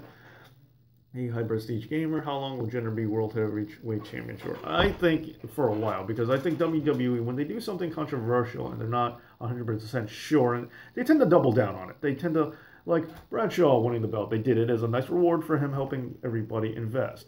And people didn't like it, but they didn't care. They doubled down and they said, okay, well, here you go. You're getting this till the end of time, whether you like it or not. And so I think he's going to hold on to it for a while. But SummerSlam. I realize SummerSlam is a lot closer than I think it is. So, but SummerSlam, I kind of think it'll be SummerSlam. I think it's going to be to John Cena. I think they're going at it at SummerSlam. I could see Cena losing and them holding on to it and extending the feud out, but if Royal Rumble at the latest, I can't see Jinder holding it all the way to Mania. That would be very surprising. But but I thought JBL was going to drop that strap a lot earlier. But they haven't done this thing. But this is a trope they have that WWE loves and they haven't done in a while, where they take a heel and just keep him with the belt forever and just won't let him go. So Jinder might be the guy to bring that back because WWE just can't help themselves; they have to do it. All right, Amy says, "I've been to a live taping for WWE and it was before Eddie Guerrero died." Wow, that's a while, but hey, Eddie Guerrero was there, not bad. So it's a pretty good show. Hi, Prestige Gamer. Do you think WWE needs to bring back Rey Mysterio? And what do you think about the Kurt Angle story? Ooh, totally going to get into that. Do you think Daniel is overrated in WWE? Okay, some good chats coming up. Okay, so let me finish this off right now. So the final match, the Punjabi prison match, Jinder Mahal versus Randy Orton. I guess I kind of said it. I think Jinder is retaining, and the odds are Jinder is projected to win by a slight but decent margin. Okay, hey, I finished it up relatively quickly.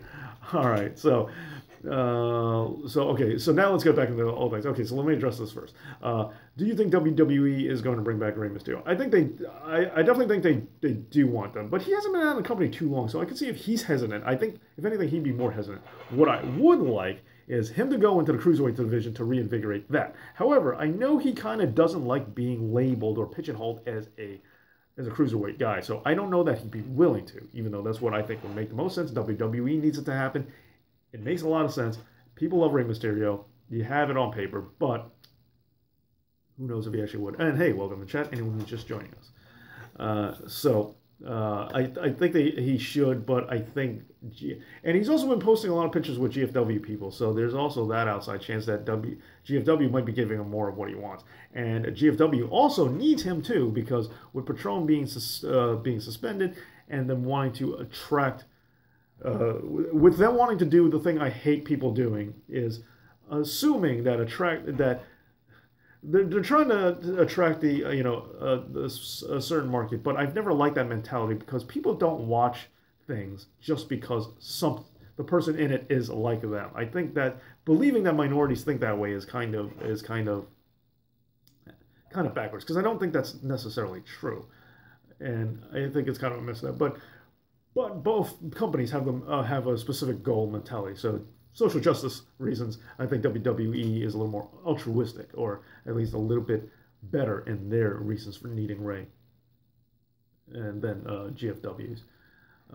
Okay, so moving the Kurt Angle story. Okay, I'll try to get to that later. I think Daniel Bryan is overrated in WWE? I often found myself voting for Orton when they had a long feedback. I'm kind of touching on the show. I know it's a sensitive issue, and I know there are some people who really get mad at me, but I think slightly.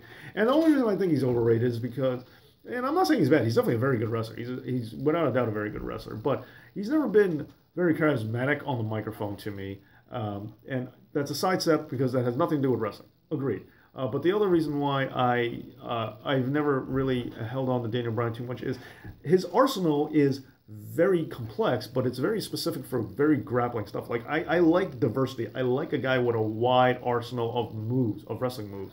So he never really had a slam. Like, he never has, or he doesn't have a slam or a drop. And I don't like the running knee as a finisher. He doesn't. His game plan, his strategy, his method of attack isn't varied enough for me. And well, he's still very good, and he's really, really good.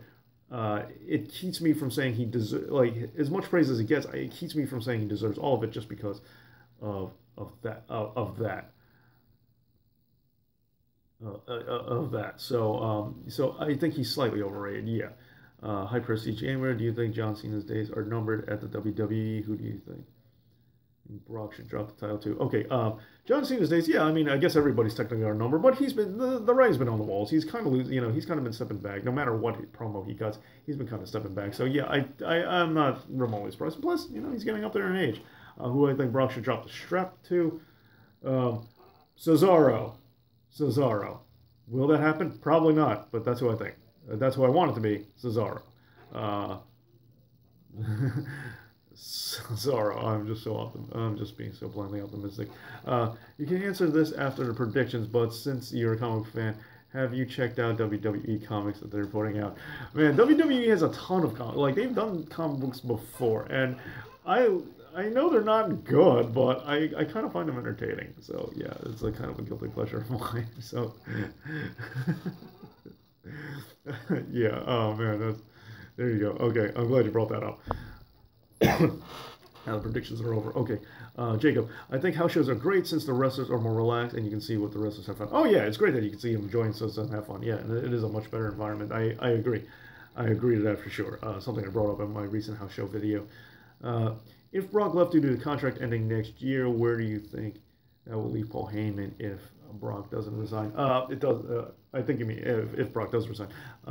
If Brock does resign, where does that leave Paul Heyman? Good question. Now I know Paulie wants to book a little more. So if he gets a behind-the-scenes role and off-camera and just goes into booking, I think he might be happy with that, and that might be all you get out of Paulie. But I've had the weirdest idea. I have no basis off of this, but like I said, my idea was that, I don't want, and it's a combination of things I want to happen and a combination of things that don't happen, is Roman Reigns takes down, Roman Reigns turns heel, by whatever I mean, and takes down Brock, which is what I don't want to happen. But then Brock goes away, and then Paulie winds up representing Roman Reigns instead of being his mouthpiece.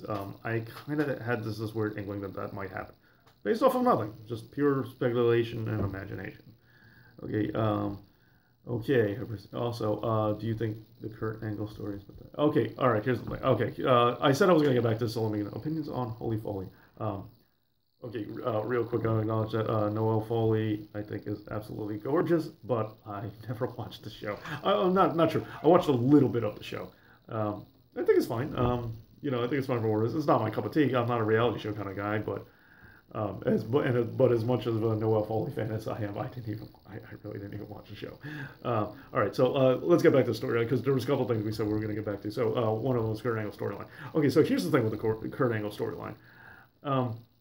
Soap opera, dramatic, shocking, yes, it achieved all of that. My thing is, I don't understand it. I just don't get it because, someone was blackmailing Kurt Angle. Well, who's blackmailing him? Because Jason Jordan seems to be fine with him. Who's trying to threaten and expose him? So I don't understand where it was going. So, if Jason Jordan was, kind of heelish and kind of upset with Kurt, that'd be cool, too. Or if Kurt was kind of like the heel for, not wanting to acknowledge Jason Jordan. Jason Jordan was the hero. Fine. But I am glad that this seems to be a way to, because I've been clamoring for Jason Jordan to be pushed for years. In NXT, I thought he should have been a breakout solo star when him and Ty Dillinger broke up. And I saw him live in a Philadelphia house show, and guy was over in Philly like there was no tomorrow. It was a tag match where he was partnering with Solomon Crowe, but yet the people were all about him. He can suplex, he can wrestle. He's like what he's not as good as Kurt, but he's young, and he's like a way better Brock Lesnar wrestling in ring wise, in ring move arsenal wise. He's like a way better Brock Lesnar than me. So that would be my thoughts on that. Do you think Daniel? Okay, so going back to this. So the storyline, I still need to see where it is. My ultimate answer is I'm confused by it. It doesn't make a lot of sense. I'm disappointed, but see where we go. And at least I didn't have to deal with Dixie Carter being on Raw. Okay, do you think Daniel's passion for wrestling will make him go back to Ring of Honor as WWE won't allow him to wrestle? Yeah, actually, I think it will. It could all be a very elaborate work, and if that's the case, good for you. But I see that going that way, where I think Daniel Bryan is eventually going to go back to Ring of Honor. But that's also why I thought WWE was going to let him have his match against The Miz, because I thought they were just going to, let him have his way just to kind of make him happy. And I've talked about this on the podcast before with Albert, who doesn't want him to wrestle because he's cautious of him. But for me, I'm like, okay, if other doctors say you're cool, if this is what you want to do with your life. So I actually think, I think it's coming soon that he's going to leave, because we talked about it when he, after something. So I think that's going to happen. But yes, I do think he's going back to Ring of Honor. Do you think Mick will ever return? In a non-wrestling capacity, he's definitely never wrestling again, ever. At least I don't think he will. But do I think he will return? Yeah, at some point in time. When? I don't know. Possibly. possibly WrestleMania. Traveling for him is rough, so he can't do the schedule. But I think in some capacity, of course, we'll see Mick Foley again. Who are the most underrated wrestlers in WWE in the last 10 years? I have a list on it, but fortunately, like I said, a lot of my list items of people on my list for that have gone on to get pushed. So that is there. So, but for the last 10 years, oh man, that's a video unto itself. I can't. But Paul London's one of them. Evan Bourne, one of them. These guys are going to go out there for sure. But yeah, at least off the top of my head, those names for sure. Paul Heyman is turning on Brock and joining Samoa Joe Martin. Dude, I totally thought that was going to happen several times over. Yes.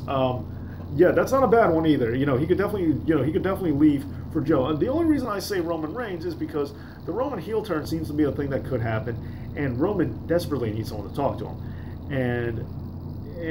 But for the same reasons why, and Roman Reigns, and for a lot of the same reasons why Joe makes sense too. But yeah, I thought that was happening, and I thought Joe was going to replace. Dude, I'm with you. I'm with you, Raw Credit. That's a definite possibility.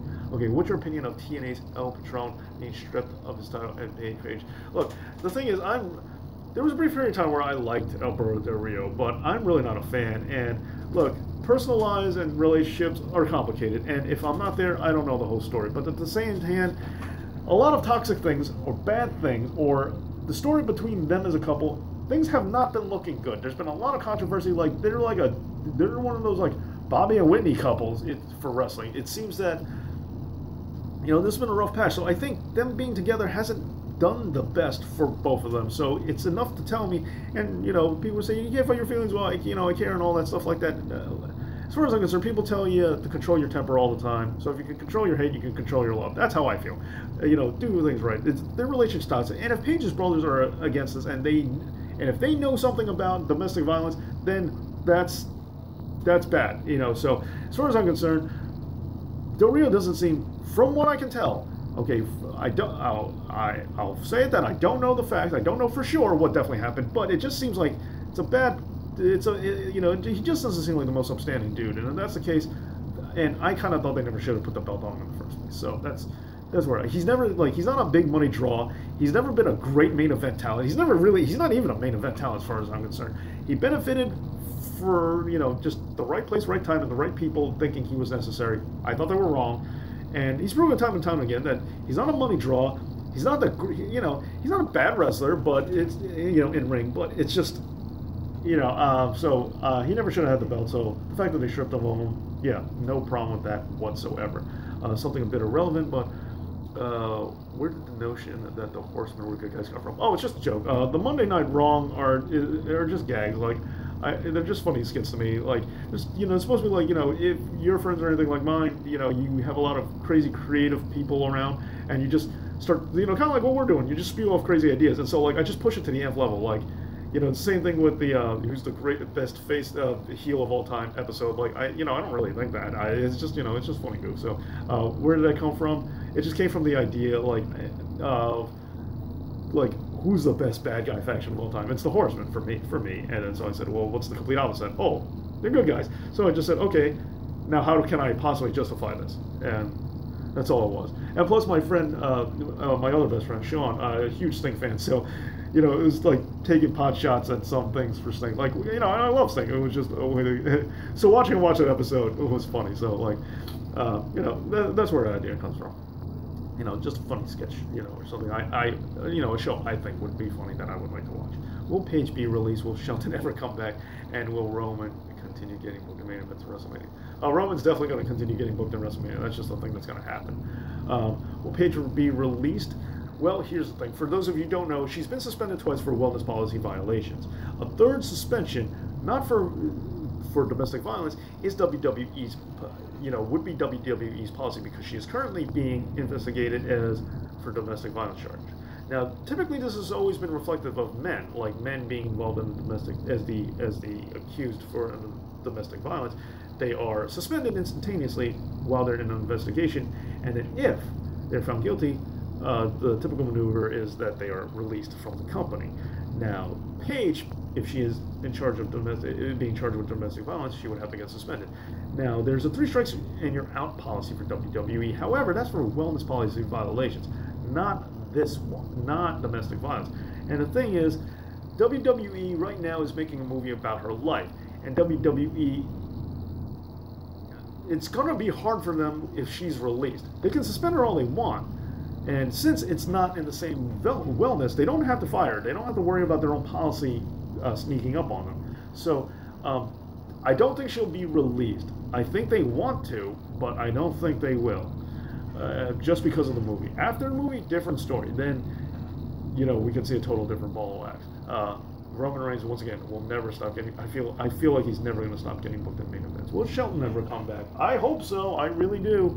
I want Shelton Benjamin back in the worst way. I understand that they now became skeptical because WWE really, really likes penalizing people for getting injured. So there you go. CCC. Nice. Okay, Demetrius, I know, love the video, but I couldn't shake the feeling that you guys had an actual point. Yeah, I mean, to a certain extent. I mean, like, look, when it comes to, oh, wait, hold on, I'm getting that mixed up. Oh, no, I'm not. The Horseman feuded. Oh, I'm sorry.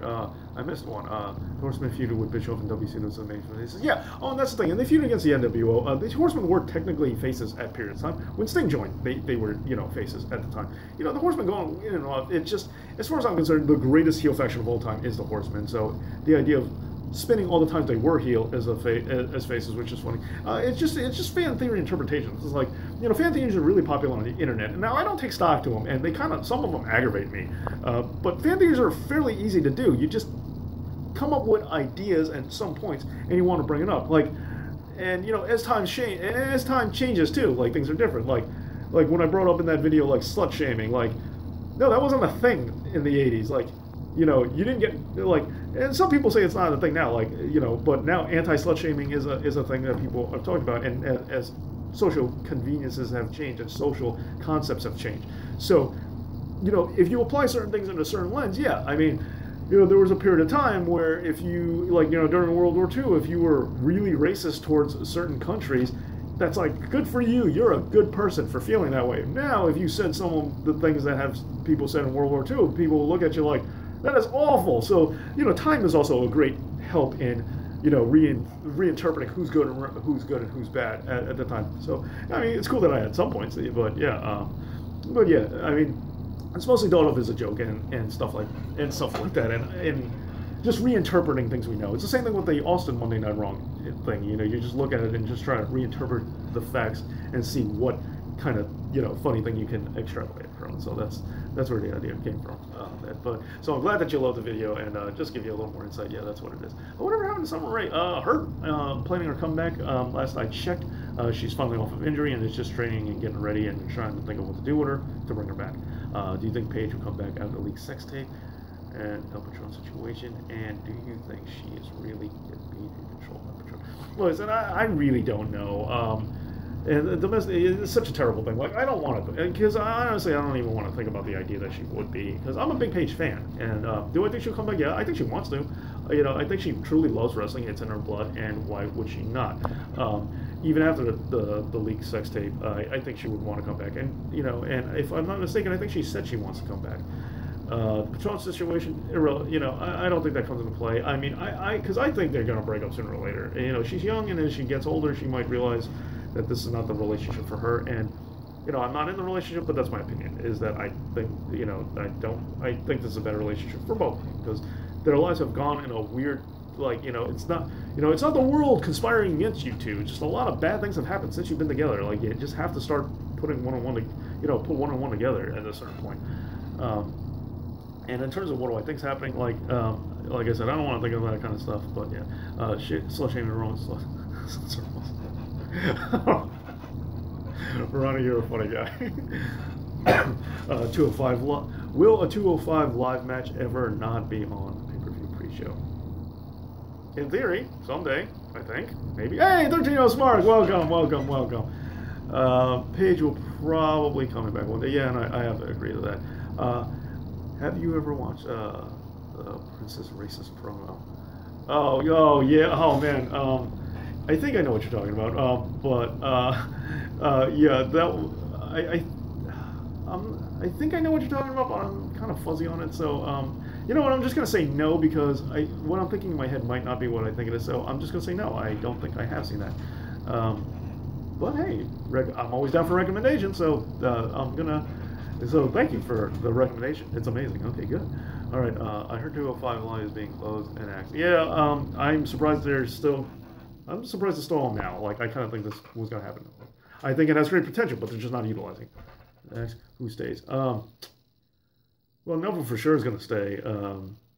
They'd be dumb if they don't. TJP maybe. Kendrick's probably out. TJP might be. I'm not sure. Well, we know. I mean, we know it won't be Austin Aries. Tough question. That's a good one. Sadly, I have to go now, Dave. I'll be looking out for that Von Erich video. All right, man. Yeah, I got to get working on that. I got to admit, because I like to space it out, and as you know, it's like a mini series. So like, I just had the Dudley Family episodes. I got to space it out. But all right, good to know, man. Thank you so much for being here. Okay, so yeah, there are two more things I wanted to talk about that I said we'd bring up. Okay, Prince wearing a perm with Jack and his blonde hair.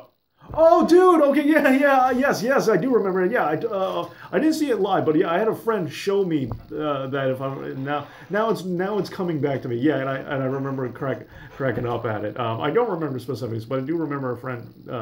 If I remember correctly, showing me that on his phone and me cracking up at it. All right. Okay, Ronnie, I was looking forward to seeing Cody versus Aries for the RHL. Well, that would be. All right, that's a good one. Yeah. All right, Amy. Hey Dave, what days do you do live stream shows? I haven't been making it official. So far, I've only done them on Saturdays around this time, around 1 o'clock, 12:30, like I did today. I don't have a plan, and I have future podcasts that I tape and I put it out on Saturday instead. I haven't gotten to that because of scheduling reasons, and also because they've been updating things all the time. Like the past couple of weeks, I've been doing live only because things just keep breaking, and it's like news keeps breaking, and I can't keep up to date with it. So and also like I said, in scheduling. So I definitely like doing them. So but Saturdays would be you're gonna get a podcast from me. It may not be live, but so far I've been doing live, and it's been working out good, and I've been enjoying them, and you guys are the reason why. It's a lot of fun talking to you guys. So, so Saturdays around noon. So that seems to be the norm. I haven't made anything official yet, but that seems to be the way things are going. And not sure if I'm going to do. I'm not sure what the schedule is going to be, but yeah, just so you know. So Saturdays around this time. All right. Okay. Rey Mysterio would save the division. Yep, agreed. But like I was saying earlier, not sure if he wants to. Not sure if he would want to save the division, since he doesn't like being labeled as just as a cruiserweight guy. Okay, so and thank you for all the 13 Smart got 13 likes. Thank you to you guys for giving me the thumbs up. Okay, so now back to the Talking Smack. Now, from what I was told, Vince doesn't like the freedom. Likes being in control, so he doesn't like the freedom that Talking Smack does. But that's the problem for me, because promos should be from the heart. These guys should be incorporating more of their personality, should be getting more real with the show. And the fact that they're not really does bother me. I think they're supposed to be. So I hate that Talking Smack was canceled. And I'll be honest, I didn't watch every episode. There were sometimes I just didn't get around to it. But Talking Smack was great because it finally gave these guys a chance to do what promos used to be about, and that's exude a little bit more of your personality. Most of the time, you're at your best when you can be a little more honest and a little more real. That's what it's supposed to be about. So I think it's a disaster that they canceled it. And even though it's after pay-per-views, don't get me wrong, it's going away permanent soon. At least, while Vince is around, because that's what I was told, is that Vince is highly against it. And that really makes me sad. I say continue to do live shows. Okay, well, hey, I definitely plan to keep doing them. So, this won't be the last one. Don't worry about that. I don't have any intentions of this being the last live show. Ronnie says, Mysterio is a former world champ, so he should be on 205 Live. Kind of a step down. Yeah, I hear you. No, I do. I really do. See, the thing about Rey Mysterio going into the Cruiserweight division would be, it's best for the division. It's not best for Mysterio. And I hear you. I don't like people stepping down either, but I'm not 100% sure that the Cruiserweight is a step down, only because it's a different weight class. Yeah, it's a step down in weight class, but it's not like going to a mid-card belt. I know, it's definitely less prestigious than a world belt. I'm just saying, Rey Mysterio going to the Cruiserweight division would be best for the division, even if it's not necessarily best for him. That's all I'm saying. So that's my thoughts on Talking Smack, and I think I'm not alone with that. That I'm going to miss Talking Smack. Okay, so the other thing I said I was going to bring up, and this is probably going to be the last thing I'm going to talk about. 205 needs to fight on 205. Huh. This is a great channel. You really do cool stuff. Thank you so much, Ronnie. Thank you so much. I'm glad you're here, and thank you for the kindness. So the other thing I said I was going to talk about, and I think I'm going to probably wrap it up after we talk about this, is when we were talking about certain independent and Ring of Honor guys coming to WWE, signing with NXT. Like the big one for me is Dijak. Yeah, Donovan Dijak. And there's a lot of it going on. And I want to talk about this specifically with you guys because I want to know what you think about it. Because, hey, thank you for the like, whoever did that. I want to talk to you about it because it's big news. And Donovan Dijak has not officially signed with the WWE, but they wanted him in earlier in the year. And there was some legal troubles with it, and now he officially has said he's not taking independent dates anymore, which is typically a sign that it's because he's signed with WWE, which doesn't want you wrestling other places, especially even in the independents. Some guys do it, but for the most part, that's a sign that it's because he's going to become exclusive to WWE shortly. And we already know they wanted him, so it's not even that much. It's not even a surprise. He left Ring of Honor, is no longer taking any dates. WWE wanted him, so Donovan Dijak is probably headed over. Real quick, do you think the cruiserweights need to fight main eventers to get over? No, because I think that'll actually hurt them a little bit more. What I think, I mean, for some people, it's going to be okay. Like if the cruiserweights went against guys like Sami Zayn or Cesaro, and guys who are, and not necessarily because of size, just because of how well they wrestle. If they really went to guys who can, put on amazing matches with, I think that would help them. Do I think they need to? No, but I think it would help for sure. That the cruiserweights aren't separate, but they are part of the story. And especially since a lot of cruiserweights, I would love to see going for the Intercontinental strap and and being put in that mid-card level. I think that would be great. Adrian Neville getting the IC strap would be awesome, and so on. And when he was around, if Austin Aries was able to, would have been good too. So yeah, and even TJ Perkins, if they can figure out how to use him well, and so like that, I think it would actually be good for them to enter the higher weight classes should be. Oh, Sami Zayn should go to 205 Live. Okay, I don't want Sami Zayn exclusive 205 Live, but yeah, I do think he should tussle there. Where do you see Dolph Ziggler? Where would you see Dolph Ziggler? Yeah, see Dolph Ziggler. Dolph Ziggler should be a main eventer as far as I'm concerned. He doesn't. Yeah, I would like to see him tussle a little bit with the cruiserweights, but no, definitely don't send him there. Like I don't want to see either of those two guys get sent there, but I would like to see him work with the cruiserweights a little bit more. That would be fun as far as I'm concerned.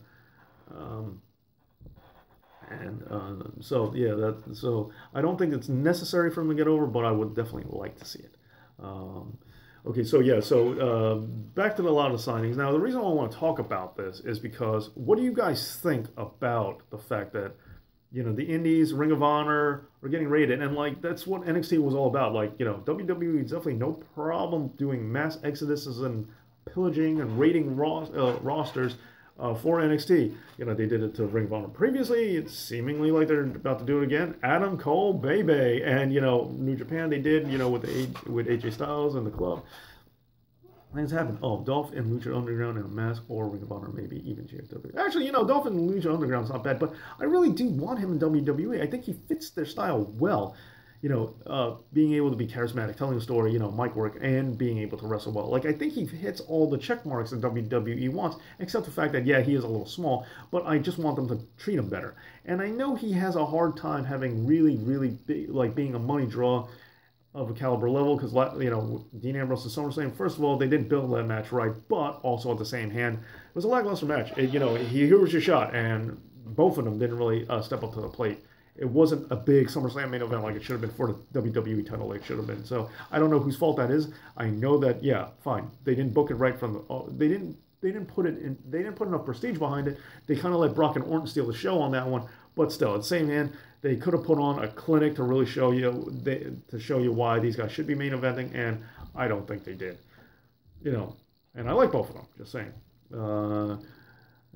I think it's just what we does. It's just history repeating itself. Yeah, yeah, it is WWE. No, yeah, yeah, it is. It is a history repeating itself. It's yeah, you're absolutely right. And pattern recognition goes a long way with WWE. I've noticed. Okay, so all right, so when it comes to independent signings and bringing people in, right now it's we've seen as talking about history repeating itself is we've seen roster raids plenty of times. We know it's a thing that wrestling's known for doing. Uh, okay, oh, Ronnie says, do you think McMahon just got lucky through the years being able to raid talent? No, I don't think he got lucky. Like WCW having Ted Turner and Rebecca, now they got lucky because they were able because WWE's been raided by WCW. They got raided plenty. They got raided thoroughly, and like they got lucky that they were owned by. Fine. Turner, didn't necessarily get lucky, but Bischoff got lucky, or Jim Herd got lucky that they had financial backing from a guy with a seemingly endless wallet. That was huge. But Vince, running off of his own steam, and the fact that the revenue they have is only from the revenue they make, means I wouldn't count it as lucky because they kind of earned the right to offer paychecks. Now, and also in the ECW days, he would offer money. Vince would offer money to Heyman and help keep him afloat because he knew what he was doing. So that was decent. That was very decent of him. Now, and Vince, now, and not that this was good by any stretch of imagination, not that it was a good thing to do, but Vince, kind of taking out the territories when WWE really got off the ground. Yeah, sure, he wasn't. Some people view that as dirty, but it wasn't lucky. You could like it, you could dislike it, but you can't say it was lucky. It was intentional, it was deliberate, may have been messed up, but it wasn't luck that got him there. So that's what I think about that. And plus, when WWF had lost like the Hogans and the Macho Mans and everybody to WCW, and they kind of swapped. They took Steve Austin, they took Mick Foley, and they took a lot of WCW mid-carders, and they promoted them main event stars and showed you, hey, look at us. So WWE has proven that they can take lesser talent or lesser recognized talent. I shouldn't say lesser talent, but talent that's not recognized, and do great things with them. So they're capable of it, and so I wouldn't say luck now, So going back to the idea of a lot of these independent guys coming back in the company, it's the same thing, like rating rosters and all these things we're talking about. Is this bad? Is it bad that WWE is taking, because Adam Cole, a couple of years in Ring of Honor, he was okay, but he wasn't the phenomenon of Adam Cole, baby, and now he just starts getting there, and then now, yoink, ours now. Same thing with Dijak, yoink, ours now. And it's just one of those things that just keeps happening. And you can't even predict about what's going on and why, and you can't get your footing. They're cutting your legs out from under. They're cutting the legs out of these companies before they even get there. Where at least with ECW or WCW or previous companies in the past, like Kevin Owens, Kevin Steen had a name. He did good Ring of Honor. Tyler Black, these guys had enough breathing room to establish and keep the Ring of Honor going before they took him out. Where Adam Cole and Dijak, it just, as soon as they come up, oh, mine now. I think they're doing it a little too soon, and I'm curious to know, what you guys think about this. I think NXT is supposed to be their way to stop relying on talent raids, but they can't stop themselves from grabbing the new shiny indie dogs. Yep, yeah, they just can't help themselves. Bryce I like that. I like that wording. That is hysterical. Okay, that's true about them taking lesser known talents to big heights. For example, the Undertaker. Yeah, exactly. Undertaker, great example. Undertaker, great example. And and even Triple H. Bischoff thought he was useless, and then hey, he proved himself to be more than just a useless jobber. So there you go. So that's where I'm at. And yes, I totally agree with you, Jacob, that WWE just can't help themselves, and they're a conglomerate. And the thing is, the roster is overpacked. They have too many people. That's why they have the brand split. They don't need this talent. They really don't. But they just keep doing it. What I wouldn't mind is if WWE took talent, but put them on small contracts. Didn't establish them as well, or didn't pretend like they didn't wrestle elsewhere. Take a star from Ring of Honor or whatever, sign him to a 1-year contract, just so you can get him to get some dream matches in. And if he likes things and things are going well, then fine, keep him. But for the most part, stop, like I said, cutting these companies' legs out from under them. Take these big stars and let them wrestle. It would have been great if, the Young Bucks. I mean, I know the Young Bucks and the Hardys happened, but it would have been great if they just say, Okay, Young Bucks, Hardys. I'm just giving this an example. Like I said, I know this happened, but just sick of WWE. Here, wrestle. Young Bucks, you're gone in a year, but here you go. We're just doing this for for the time being, or Broken Hardys and the Wyatts, or whatever. But let them go back and let them redisperse throughout the atmosphere. Don't feel the need to sign the guys for like 5 years and lock them down. Just let guys come in for 6 months, a year, or whatever. Play with have your dream feud, have your match, have people happy, and then send them back to do what they got to do. Just so you're not overstuffing your roster because you can't push everyone.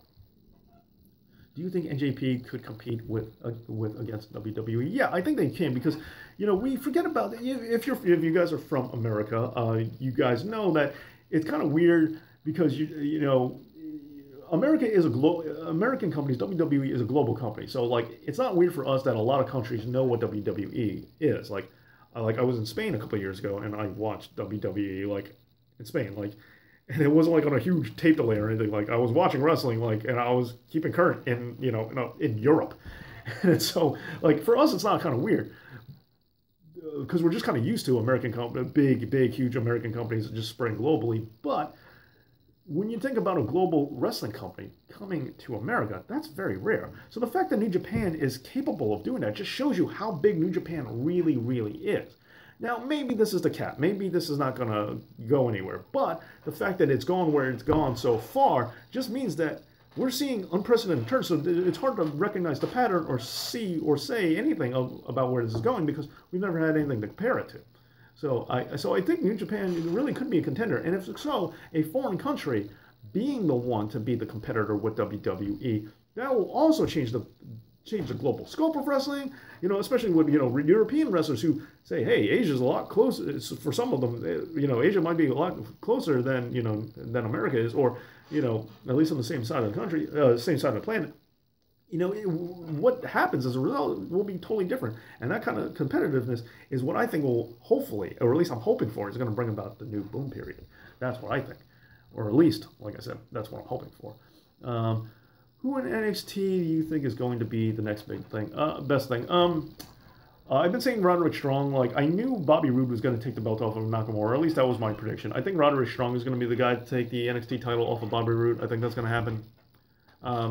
That's just my, personal guess here on that one. I could see a couple other guys doing it, but I think it's going to. I think it's going to be Roderick Strong. New Japan versus WWE would be fun, but doubtful. Yeah. I don't think they'll do that in an official, invasion storyline, but I think ratings-wise, I don't think we'll see another Monday Night Raw again, Monday Night War again, but I think we'll see, competitiveness as the number 1 and 2 competitor to bring about a new boom period. That's what I think. Fun. Young Bucks versus Revival. Oh, man, yeah, that would be a good one. So there you go. Young Bucks are doing their thing, and great, good for them. But I would just like it if they could just come on for 6 months to a year, just have a little bit of feud, and then just go. Right? Do you think you mean the next big flop? Oh, well, ouch. I try not to think about it. But I think I don't know if you count him as a current flop, but CN out. But CN, I kind of think, is the next one, if not currently, because NXT just loves having a jobber to the stars. You could say he's the current one, but I kind of think they're way, way misutilizing him. O'Reilly could be loved like Daniel Bryan if WWE is treated right. Yeah, absolutely. Kyle O'Reilly. Yeah, I agree. Kyle O'Reilly, future SmackDown. No, I think he meant Indie Darling that's kind of loved by the fans. All right, guys. You know what? I think I'm going to wrap the show up. It's been great. Thank you for all the likes. Thank you for all the chat. Thank you, guys. This was great. It gets better and better. Every week I have more and more fun with you guys. And I love that you guys came out for this. So thank you so much for coming out. It's been great. And the time just flies by with you. So great conversations. And I like that you guys are supporting this and like the live streams. And I like all the support you guys have given me. And like I said, especially recently, the channel's just blowing up. And I know it's all because of guys like you who are doing, oh, City Midget, have you been here the whole time, man? Because you just came on, man. I would hate to leave you just came on. But hey, what's up, City Midget? Thank you. Thanks for stopping by. All right. Yeah. Okay. Yeah. So I'm gonna wrap it up. I'm glad that you're here. I'm glad you're here, City Midget. If you've been here all the time, just laying low, that's cool. But yeah, glad that you're here. Just welcome. Okay, just welcome. All right. Hi. Okay. All right. People are coming. Okay, fine. I'll stay on for just a little bit longer. But okay, I'll stay on for just a little bit longer. Okay. So City Midget and Johnson here. I'm gonna catch you guys up. So we're talking about talent raids, all these indie guys, Ring of Honor guys coming into WWE, NXT. What's going on with that? Do you have to go? No, I don't have to go. All right, fine. Like I said, I'll hang out. All right, just a little bit longer. Because I think there's another show that wants to get in here that I've been kicking out, but that doesn't matter. It's cool. It's easy. He's been on the show. You guys know Izzy. So okay, yeah. So I'll stay on for a little bit longer. Okay, so we were talking about. So I was doing my Battleground predictions, which I went over, which I think I did faster than my Great Balls of Fire predictions, which I was notoriously slow on. But then we were talking about Jason Jordan angle and also the no pun intended, Jason Jordan angle. I didn't mean it that way, but and then now we were just talking about the raid rosters and what are we going to think. I mean, some great conversations we've been having around. So what do you guys think? Okay, so what do you think GFW should do to compete with WWE?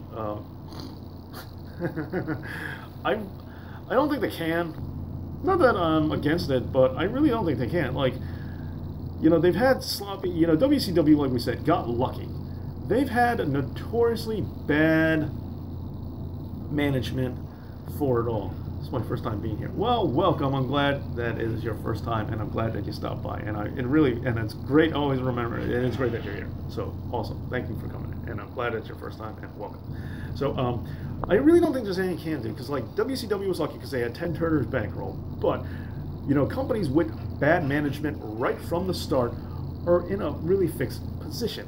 Jarrett might have the passion, but he doesn't necessarily have the business acumen to carry it to the forefront. Dixie Carter, terrible nightmare. And it's like they just keep rolling down this ball of wax. Welcome, man. Yeah, exactly. Welcome. Oh, welcome to you, Johnson, too. Propecia Johnson. So, welcome. Glad you're here. Glad you're here.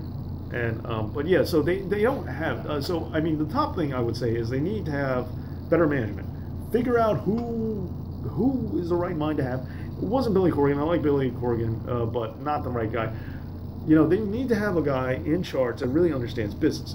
Now, Jim Cornette, big fan of Jim Cornette. He understands the wrestling business, but I'm not sure that he understands business that well. I would have Jim Cornette as a big part of the behind-the-scenes actions. He needs to be involved for a lot of reasons because he knows how to stabilize. But on the same hand, he doesn't have the bigger picture kind of guy. He's not like the biggest, and he's not the biggest, changing kind of guy with the new stuff and having fun, which wrestling can be. Kurt Angle could have hooked up with Mama Benjamin. Jordan and Shelton could be Jordan's half brother. Man, yeah, this is getting soap opera. But yeah, that not a bad possibility. Not a bad possibility at all. But so I think they need a really big business guy in the front, and they also but they're playing with bad decisions.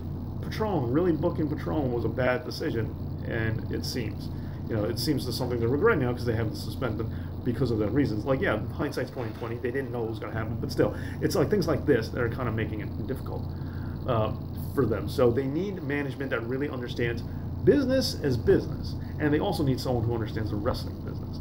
And Jarrett does understand the wrestling business to a certain extent, but hey, Jarrett likes Vince Russo, so how much does he really understand? So I want a Cornette in, if not just Jim Cornette, but also someone else higher up on the total. I would like to be a businessman. It would be the thing to do, but I'm not sure that they even can. But yeah, I would like a good business person who knows wrestling well too to be in charge. GFW should stop trying to copy WE and be more unique. New Japan and Ring of Honor special, because yeah, and I agree to that. And that's the thing. As much as I hate the six-sided ring, I will give it that it at least was unique and it was at least trying to do their own thing. But the thing is, there are different flavors that people look for in wrestling, and you have to scratch those itches. For years, traditionally it was before the boom period, but WCW focused on the wrestling as a performance, as a performance sport, as a simulated combat sport. And that's what NWA fans really like. They're like pure wrestling fans really like that. But then people wanted the silly cartoon characters, really like WWF, and they grew up with WWF, and that's what they were going for. So whatever TNA or GFW does, they need to find that niche. What is the type of wrestling? What is the flavor, the genre of wrestling? Because wrestling has genres into itself, as far as I'm concerned. What is that niche that wrestling needs that's not being fulfilled anywhere else? If they can find it, push it. Like Chikara may not be the biggest company in the world, but Chikara has their goofy little kid, silly, fun, nonsense kind of thing. And they know what they are, and it's just something nobody's doing in wrestling. And so they decided, we're going to do it. And is it competing with WWF?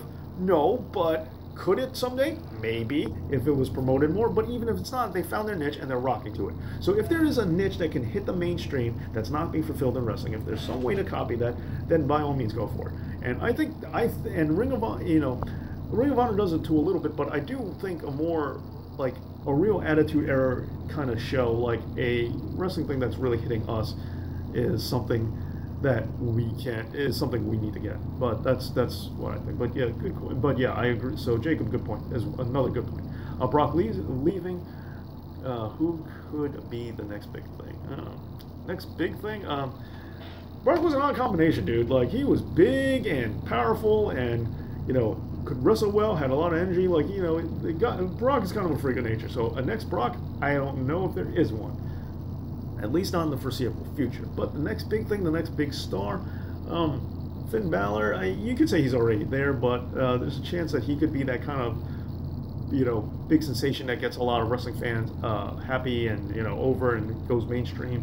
There's a chance that he could be there, but hey, Bobby Roode. Bobby Roode's got a chance too, but I'm worried about his age and how much time he spent in TNA. But there's got to be somebody around there. I know there's somebody I'm thinking. Let me think about this for a little while longer. I think GFW is differentiating themselves by putting lots of different types of wrestling, even midget matches. I miss midget matches, lol. Well, yeah, but I'm not sure if what GFW is doing is that, like I said, is it that niche, that itch that needs to be scratched. Dual back. This is random and unrelated. I just saw a video where Orin got low blowed by a fan. Oh yeah, from behind the arms spread loose on the turnbuckle. That's the greatest thing I've ever seen. Yeah. My boy Duel's not no longer a big Randy Orton fan, but yeah, I saw that. And in my honest promo, I almost brought that up, but I didn't want. The only reason I didn't, because I didn't know about the footage, and how easily it would be to use it, or how what right, the legality. I watched it, so I was kind of hesitant for airing pictures or whatever about that, so I didn't bring it up. But yeah, that was a thing. Gonna YouTube that? Yes, definitely do. Who do you think paid the? No, Kofi. Yeah. Okay. So yeah. The Kofi thing cracks me up too. But yeah, allegedly he wasn't just a fan. He was an independent wrestler trying to make a name for himself by being the guy to low blow Randy Orton at a house show. So but it seemed to be shooting his own career in the foot. So it didn't seem to actually work for him. Good riddance to Brock. I'm tired of his part-time ass. Yeah, so am I. I don't care at all. Like when I heard it, I'm like, so. Like, I really don't care. Jason Jordan, next big thing. You know what? That's a good call. That's a really good call. The only thing that stops me is that his lack of charisma. He's not great on the mic, but I love that call. Like I said earlier in the show, Jason Jordan is like a better Brock Lesnar in the ring. But yeah, you get him the right mouthpiece, because Brock's not really good on the mic either. But yeah, Jason Jordan, not bad. If Jason Jordan has a squeaky clean babyface thing. I wish he was a little meaner. Like, I wish. I want to get, that was the other thing about Brock. Like, he scared the crap out of you. Like, if someone told you Brock Lesnar's pissed at you, you're like, what? Tell him I'm sorry and I'm fleeing to Canada. That's how scary, But yeah, Jason Jordan's not bad. I'm not sure and even outside of mic work, just natural exuding of charisma. I'm worried about if Jason Jordan has that. He doesn't have as much as Brock. But yeah, Jason Jordan's not a bad call. Not a bad call. The problem with wrestling now is that everyone is a tweener. They used to cut and dry. Yeah, babyface and heels. Yeah, absolutely. And that was the reason why you didn't need a brand split when you had cut and dry heels and faces. They naturally brand split it. And when some guy turns, then he gets to play with the other side of the roster that he hasn't been. So that's one of the things that tweeners have kind of taken away from us. And a lot of people don't realize that. People said, hey, lack of clear-cut heels and faces. That's better for wrestling because it's more realistic. Not really, because it's kind of hurt us in this regard. Okay, I prefer on with Chad Gable, but Angle's son thing could be bad for him. Yeah, like I said, the verdict's not out on it for me either on this, but it could be bad. Absolutely. I'm not sure where this is going either. City Midget, good storytelling needs a protagonist and an antagonist. Yep, absolutely they do.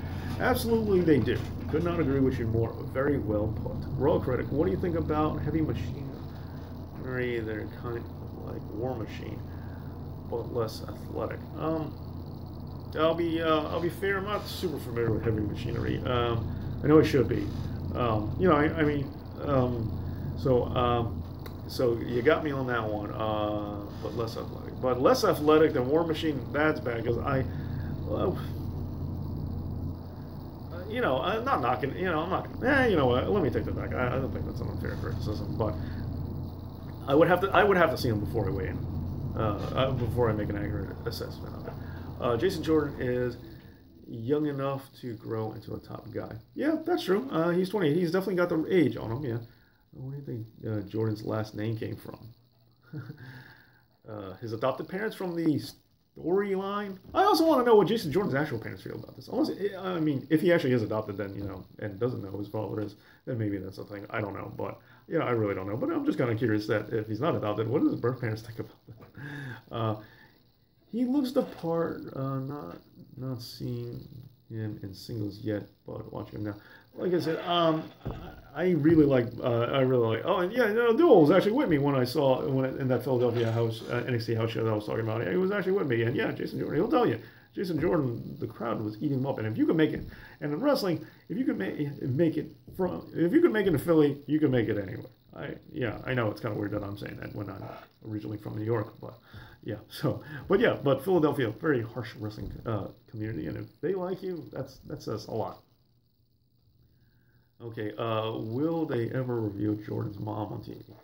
I don't think they need to. Will they? I don't know. But yeah, I don't think they need to, unless they're going to make her a big star too. But yeah, I don't think it's necessary. And the story, and yeah, but who knows? Because the story they're trying to tell, I haven't figured out yet, and no one has. It's one of those kind of things. So no, I don't think they'll bring her on. I don't think there's a purpose to it, because I think the focus really is on the father and son thing. And I think they are utilizing this. From what I can tell, the best case scenario is they're utilizing this to propel Jordan as a single star and possibly even a main eventer. And they're just using Kurt's momentum and strategy to do it. Hey, thanks for the thumbs up. Whoever that was. Thank you. And I think they're trying to utilize that. And this is kind of the thing I wanted Kurt Angle, I mean, not the Sun storyline, but I kind of wanted Kurt to use his momentum too, to help Cesaro. That's actually what I wanted. But they're using Jordan, and I like Jason Jordan too. I heard rumors that Kelly would be returning WWE. Oh yeah, I've heard those rumors too. And with them really trying to pump up the women's division, why not? Now, Kelly was like, she was just, the eye candy kind of girl. Like, she was at a rough time period where, it was before the women's revolution, but at the same hand, women wrestlers were kind of coming around. So Kelly, I think she should come back, and hopefully she could get a little more seasoning and training, and a little more, she could hold her own, because the only problem with being of that time period is you could have been pretty good for a woman wrestler 10 years ago, but by today's standards and the women we have today, you run the risk of getting embarrassed, because they're like, some of these wrestlers are so much better than anything we've ever seen. She would be a great addition to the women's revolution. Yeah, like I said, she's earned it. She deserves her credit, because she definitely moved away from the eye candy thing that she was first brought into it. But at the same hand, she's not, she doesn't wrestle like Becky Lynch. I'm not going to put her in that category, because that would be crazy. I also heard that the storyline with Kurt is supposed to keep Kurt out of the ring. Yeah, I heard that too. But I don't think a storyline is necessary to keep him out of the ring. I think you just don't book him in the ring. So, yeah, I think that plays into it. But the GM role keeps him on there without that. You in college or a place? Are you in college or at a workplace? I kind of both. As you're going to see on Wednesday's video, you're going to find out a little bit more. But yeah, this isn't. It's not a college, but it is a school. I mean, it's kind of a college. I don't really know how to classify this, but I also work here. So there's that. That's sad to say, but H. Okay, so but yeah, but thank you for interesting. I'm gonna. There's actually a since you're listening, Wednesday's episode is going to be for my 1 year anniversary. Is going to be a big behind the scenes look. So I'm gonna give you that preview. So now you guys know what's gonna happen on Wednesday's show. All right, the truth is not H. Okay, so yeah, so I gotta, yeah, the fashion files are pretty funny. Do you notice that Angle has a hard time pronouncing WWE? I noticed that Angle has gotten weird with just talking in general. He doesn't seem to talk as easily as he used to be. He used to be very natural, but he seems to be struggling with some words. And I forgot who it was, but there was some other wrestler whose name he was like pronouncing. But yeah, I have noticed that he's just getting weird on the mic lately. Like I don't know what it is, but yeah, he's not talking as fluently as he used to, for whatever reason. All right, guys. It's been fun. I'm gonna wrap up the show now. Thank you, City Midget, and thank you for everyone. I'm glad that I got to stick around just to talk to you a little bit. Daniel Hall, thanks a lot. 13 on Smart. I'm back. Oh man, I'm just leaving. Are you doing this on purpose? Thanks, Dave. What does the truth is not age? It's the fashion files goofing on the Usos. Okay, but anyway, so thank you guys for being in the live chat. You've made this great, as always. So, Ronnie S., thank you. City Midget, 13-year-old Smart, Jacob, Daniel Hall, Amy, thank you for your first time. Johnson, thank you to Johnson. All you guys who have been keeping me company so we can talk wrestling. The Raw Critic, of course. Ronnie, Duel showing up on the live chat as well. Jacob, can't forget you. And, I hope I got everybody, but if not, I apologize. Oh, Demetrius too. Sorry about you left, but yeah. So Demetrius as well. So all you guys, seriously, thank you for it, and I'm glad. High Prestige Gamer as well, Insane Nation, all you guys, thank you so much for being in the chat room today. I had a great time as always, and it's all thanks to you. And again, thank you for helping this channel blow up as much as you guys have. Damn, Dave, I'll catch you next week. Okay. All right. 13 Smart. Glad you came in a little bit. I'll know and drop you a line and stop by with the question. Yeah. Feel free to message me. Yeah, I'm here. I read comments. Yeah, don't think I don't, as you guys know that I do. So thank you so much for everything. Thank you, Daniel Hall. Thank you, and take it easy. I had a great time. I'll see you guys. I'll talk to you guys soon, I hope. And as always, this has been Dave Knows.